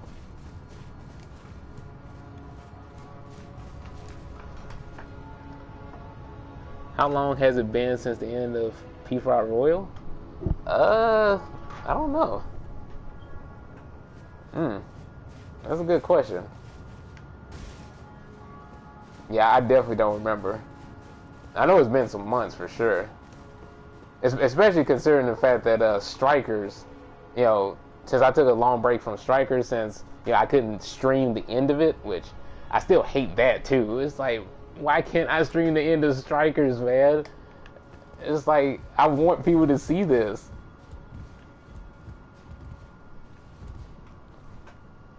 It's like, I want them to see the end of Strikers. It was a wonderful ending too. I love the final boss and everything, but it's like I wanted y'all to see it for yourself, especially since you've been with me the whole time. So it was discouraging. I was like, man, that sucks. And it's like, bro, it's literally the last time. Right. It's like, come on now. I really don't like the that sort of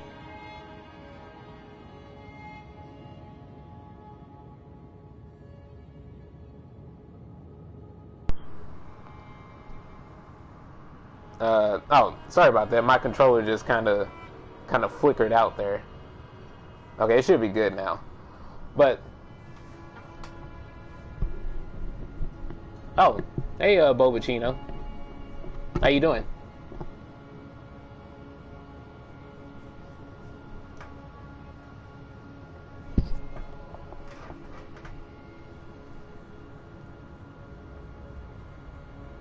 Say it was a blast playing with you. Oh yeah, it definitely was, Alberto. Yeah, I'm glad we played it together. Oh wait, hold on. You said something else. You said Fire Emblem Engage is releasing next month. So yeah, you're right. Yep. Oh, man, I still need to complete my 3 houses routes. I gotta get back on Golden Deer. So many games, man. And then Octopath Traveler 2. I still gotta beat the first one. There's so many games I have to complete at this point. Fear of the Deer, exactly.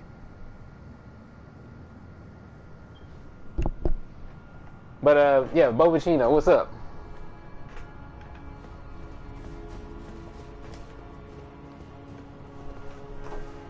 I forgot Octopath Traveler 2 is coming out. Yeah, yep.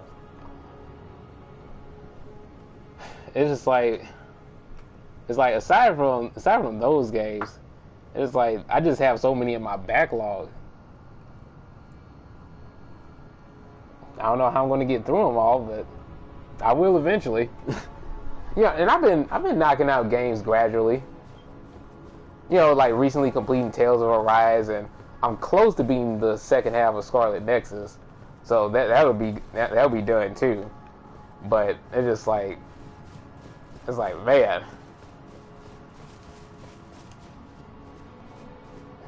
Yeah, just so many games.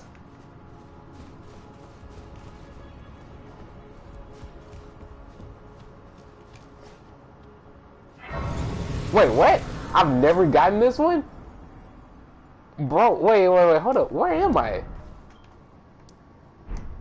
Hold up. I've never been in here? What is this?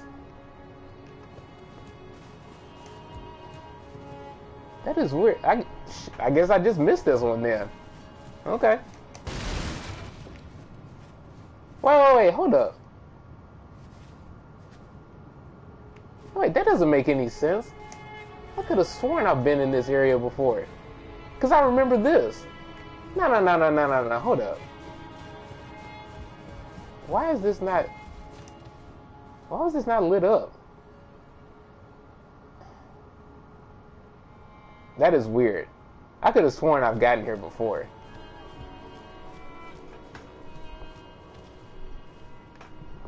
Huh. Oh well. Anyway. So let's see what she's saying. We're then having Zelda in May, Xenoblade 3 DLC Wave 3 like in March, and Wave 4 is like in August. Yeah. Yep. Actually, there's a couple of things that's coming out in March. I think that Bayonetta Origins game is coming out in March. I think it's probably near my birthday too. Oh, I know another thing. Alberto, you know that Star Wars game, Jedi Survivor? You see our boy Cal? That man was going in. He could freaking dual wield now. He could pick up people and use them as a shield. I was like, this is fire. That man was going in. I was like, yeah, I have to get this game. I need to get back on Fallen Order as well. I definitely have to complete that. You said you need that game now. I'm telling you. Actually, wait. Since you're going to be getting the PS5, you should get you should definitely get Fallen Order. Yeah, try to play that too. Especially since you're kind of a Star Wars buff. Since you like it so much. I'm not a Star Wars buff. I like the concept of it, but I've never been like a huge fan. Of course, no disrespect intended. But I just like playing some of the games, and I like lightsabers and force powers. That's basically it. But yeah, anyway, I have to get Jedi Survivor. That is gonna be fucking awesome. And then, yeah, like I said, I think that Bayonetta game is around that time too. I forgot what date Death Stranding 2 is gonna be coming out. I need to play the first one as well. Now, I do have down Cyberpunk 2077, but I need to play the previous game first. Now, the only thing is, hopefully this time around 2077 doesn't like fail and have a bunch of bugs like the first one did, because people ragged on that game so freaking hard. But it's because it was so anticipated to be like a revolutionary game. So I think they'll do better this time around. But I heard that like the bugs and everything, I think they're all fixed now. For Cyberpunk, I think they're all fixed at this point. So you don't really have to worry about that now. But it's just like back then, there were so many people just talking crap about it. I was like, oh man, that sucks. He said he's gonna be like Darth Maul and Kylo Ren with the lightsabers. Yeah. Actually, hold up. I don't think I've talked about this. I think I made a question of the day on it. But for you remember that question of the day where I was talking about like your favorite unique weapon, that's like underrated, and I said the twin blade.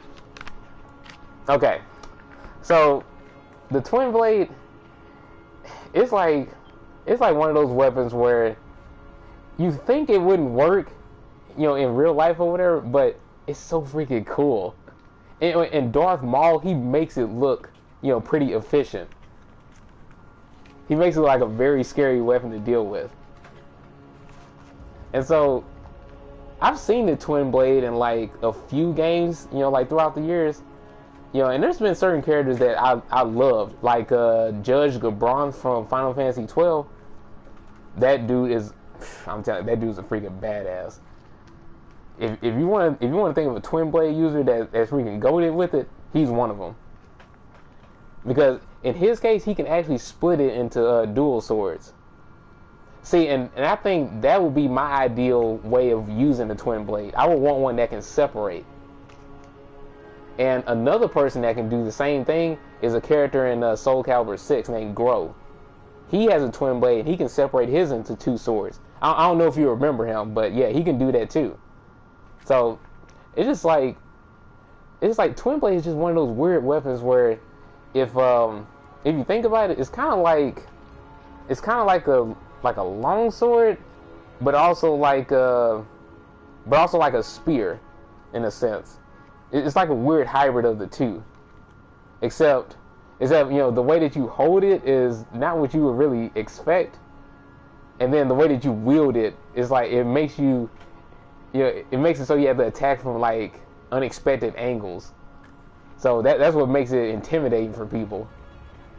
But the fact that you can do that and you can like spin it and everything, I just think that weapon is so stylish. And it's like, bro, I love this freaking weapon. And then after seeing Ashira,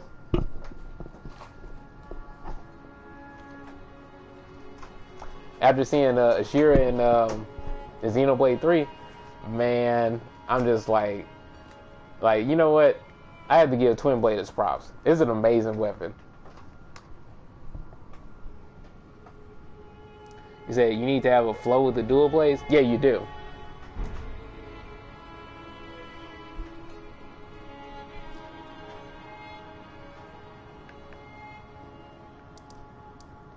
Yeah, dual blades require like a distinct flow. Yeah, you can't wield it the same way as just like a single sword or a long sword.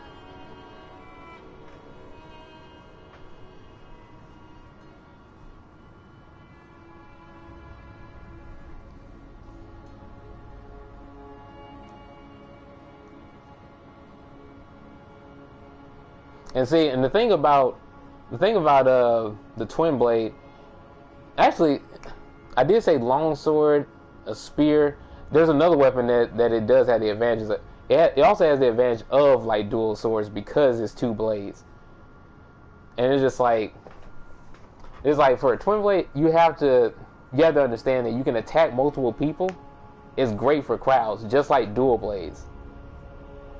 But because it also has the advantage of like reach, and plus being able to attack immediately after the first swing, it's like it just makes it seem like it's pretty seamless as far as like the way that you can deliver one strike and then go into another one. It's way more responsive than you might think. So when it comes down to it, it's like I think I would more than likely use a weapon like that if I didn't favor a long sword so much. Because I love the katana. It's my favorite weapon. And then my favorite two-handed weapon would probably be a scythe. Because I've always loved scythes. Scythes are just like the coolest fucking thing to me. Yeah, and I've never been a person that just falls in love with a spear. Like, spears are cool, and here's the thing. Anybody that uses a spear, they're a tryhard. Yeah, if they really good with a spear, they're a tryhard. They want to be stylish. They think that they're going to own you or whatever. But it's like, look, I just never been the type of person that think like, yeah, I'll probably be a spearman. It's like, nah, I'm more of a sword type of guy. But having a weapon that has the advantages of a spear, like a twin blade, yeah, I'm down with that. Is that like Dimitri? Dimitri is a badass with a spear. Like, that's true. And I do love Dimitri, but it just, even seeing weapon masters like him, it's like, I'm still more of a person that, I admire more people like Edelgard and Claude, because they use weapons that I like more than spears. Axes. I love axes, and I also love the bow. That's my favorite range weapon.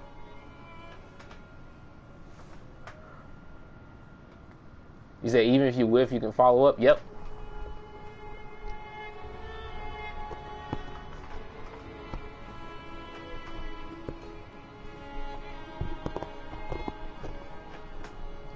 So it's just like,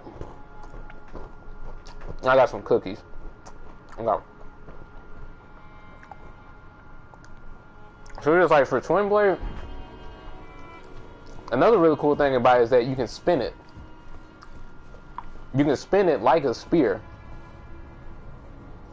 And you can also even throw it. Now here's the thing. Twin blade is one of those weapons that definitely fits into like an anime perspective, because if you like throw it and spin it at somebody, then you can like impale them or chop them up like a buzzsaw. And I think that's cool as hell.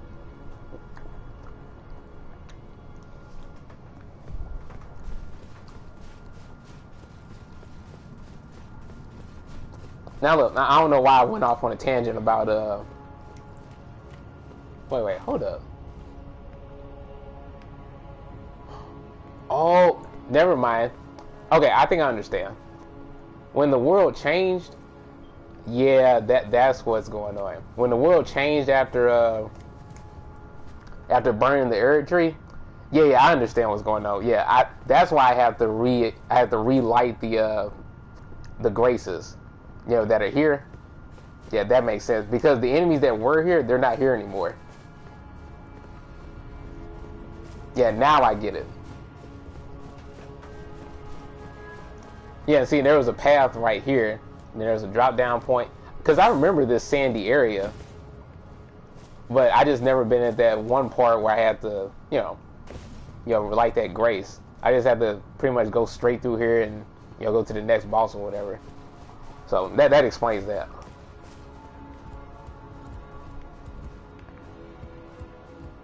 And plus, I think in the alternate world there was like one of those patches guys in here, but he's not in here anymore, so that's cool. I don't like fighting them anyway; they're annoying.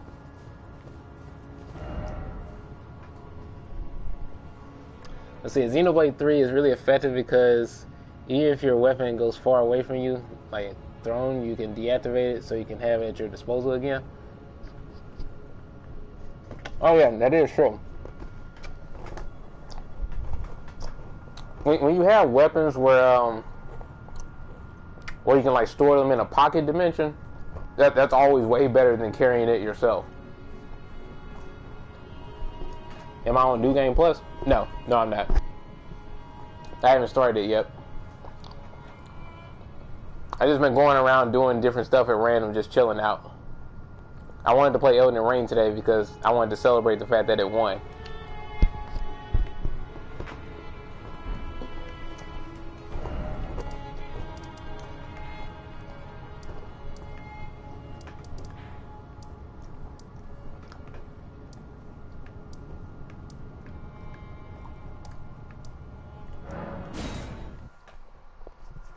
And these are some good cookies. The cookies I have are little chocolate chip, and this other one's a chocolate cookie, but I don't know if it has anything else in it.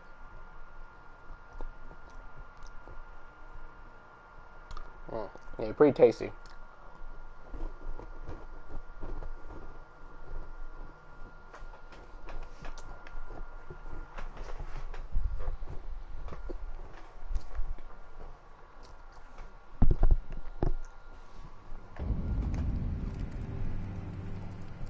Feels good just talking like this again. Oh yeah, absolutely. But yeah, like I said, sure, I've been missing you in the chat. I was wondering, like, man, where's Alberto? You know, it's been a while since I've seen him in there. So yeah, it's definitely good to have you in there again.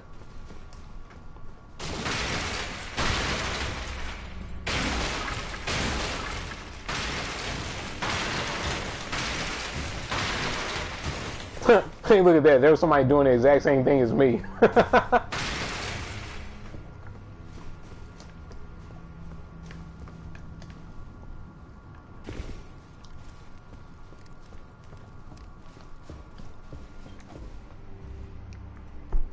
He said, so tempting. It is.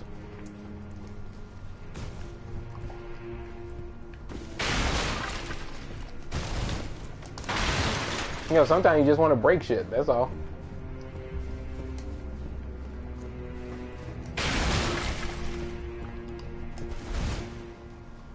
He said, yeah, but you back now? Oh, yeah. So, what you been up to? What was it, like, mainly school or something?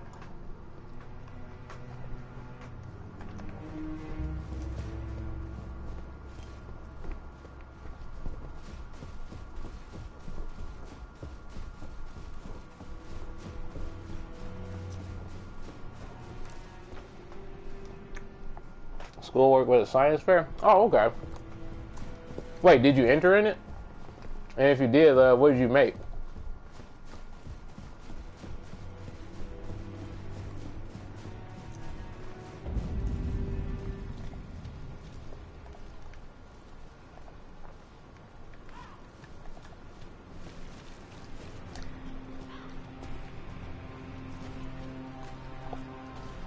Come down. Okay, here we go.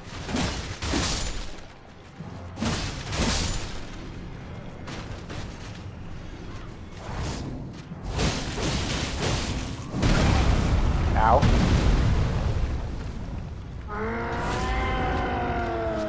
If I remember correctly, he does madness.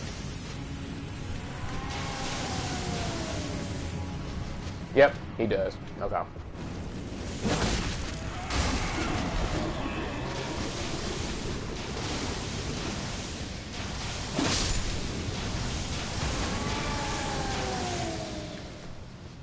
Okay, yeah, you can do all of that. And come here.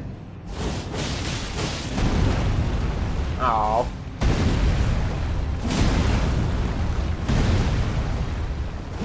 Stop throwing a tantrum. Yeah, you missed. Nope.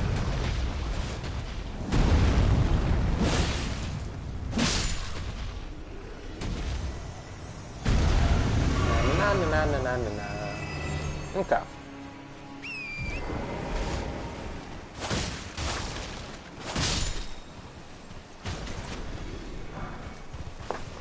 Let's see. I entered and they're still checking on it. My grades right now are also on par. 2 A's and 5 B's for quarter two. That's what I'm talking about, Alberto. Good job.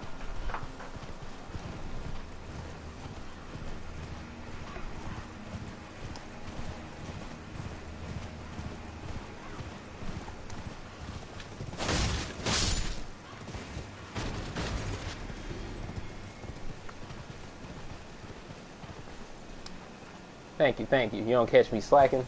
Good, good. Like to hear that.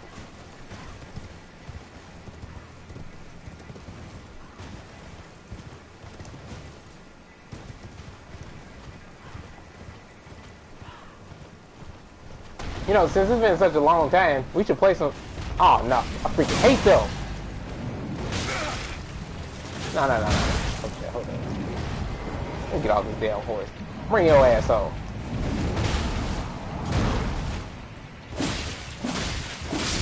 Mm-hmm.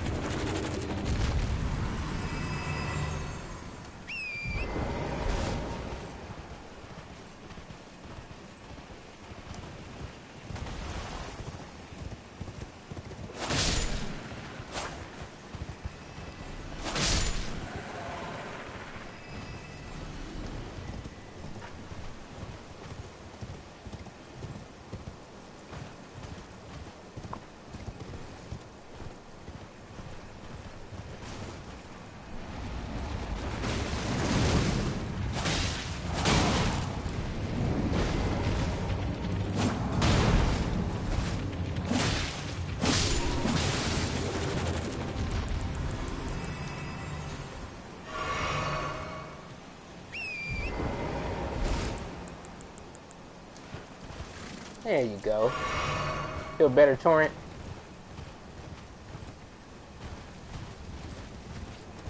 Yeah, gotta feed him his raisins. He needs it.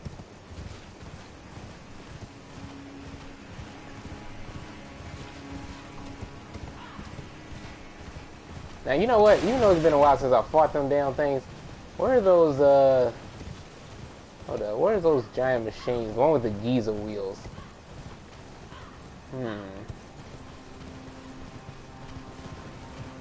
I think there were a couple around here. Or were they further up? They might have been further up.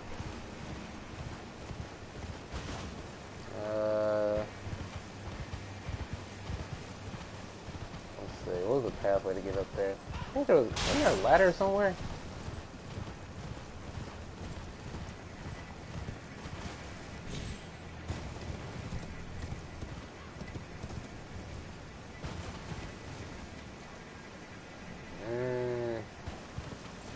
I can't remember.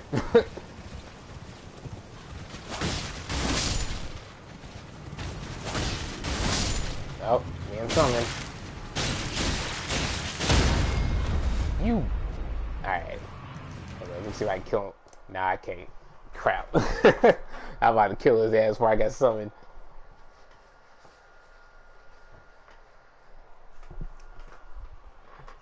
Let's see, we need to hop back on Yokai Watch 3 sometime. Oh yeah, we need to play, well, everything.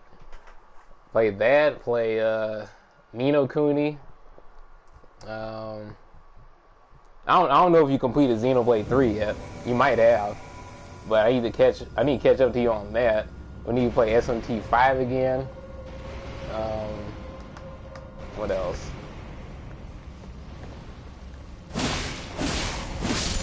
Wait, oh, we in here? Oh, hell no. Nah. I don't feel like helping me with this crap.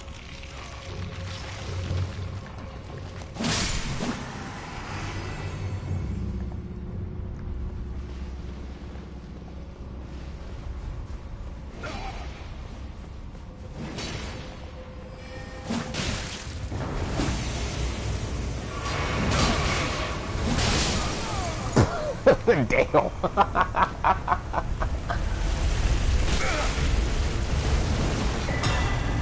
Oh wow.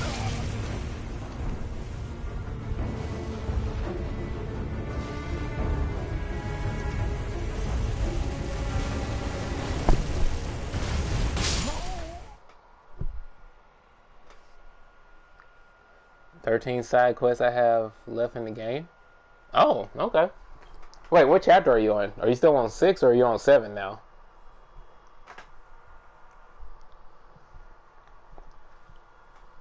You on 7? Damn.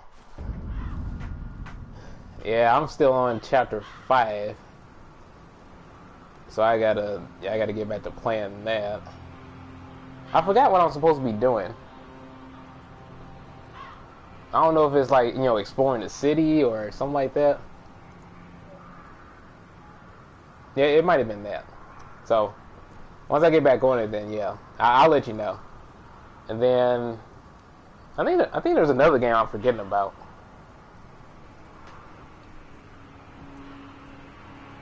I need to be on a voice call with you for chapter 5. Oh, well, because of the really sad part that's supposed to happen. Yeah, because a lot of people say that they cried during chapter 5, and I don't know why yet.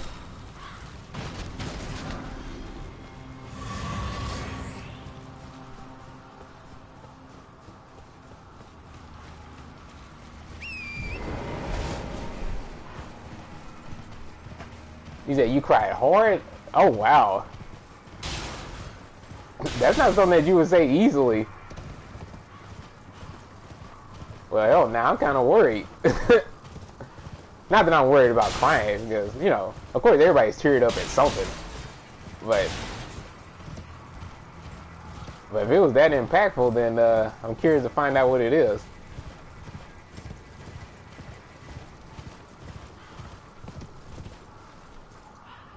Hardest I've cried in any media? Oh, shoot. Okay, if that's the case, then I would guess it has something to do with one of the party members.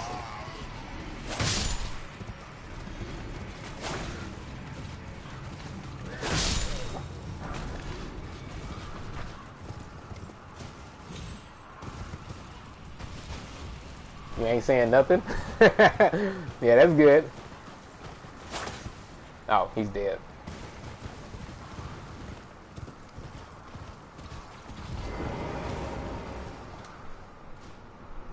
What was it? Let's see how many runes I farmed up just by casually going around.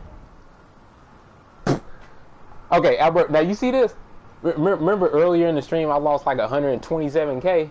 And I said I didn't care because I was going to make it back? Yeah. Then right now I have 218k. I told you I was going to make it back easily.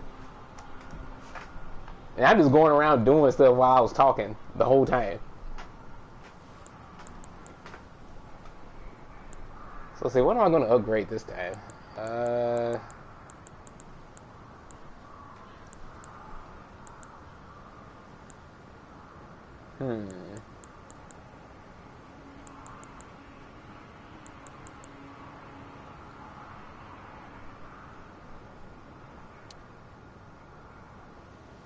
Yeah, let me start investing in faith. Faith and arcane. Yeah. Because I'm tired of taking a lot of damage from holy and lightning. That's very annoying. So I'll try to start focusing on that stat.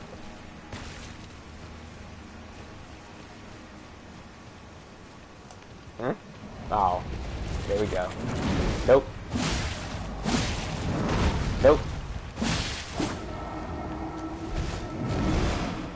And oh shit!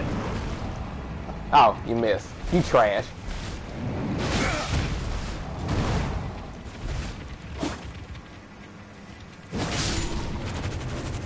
Yeah, hold that. Alright, anyway. Let's see what you say. Everyone needs to experience that part. Okay, you're really getting me curious now. Wait, how long have I been playing this? Damn, 3 hours? Okay, yeah, I probably should switch to something else. Let me question. What should I play?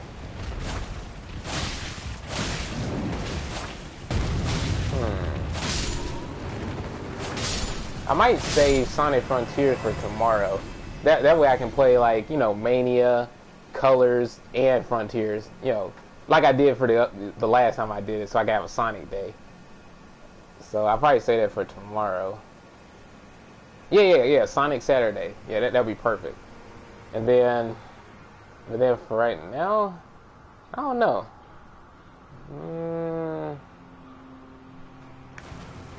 I could get back on Scarlet Nexus.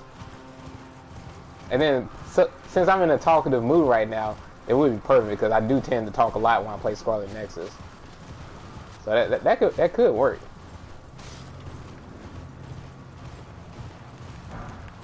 Yeah, I think I'll do that. So hold on. Let's save it.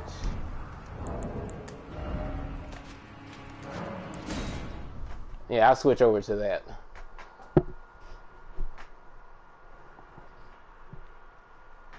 But man, this is a great conversation though. Hopefully Daniel looks at the VOD. That way she can, you know, listen to all of this. And then she can share her thoughts on it. Yeah, overall, very happy that Elden Ring won. It's been a great gaming year, and the next year is going to be even better. So thanks for watching, y'all. I'll be right back. Stay tuned.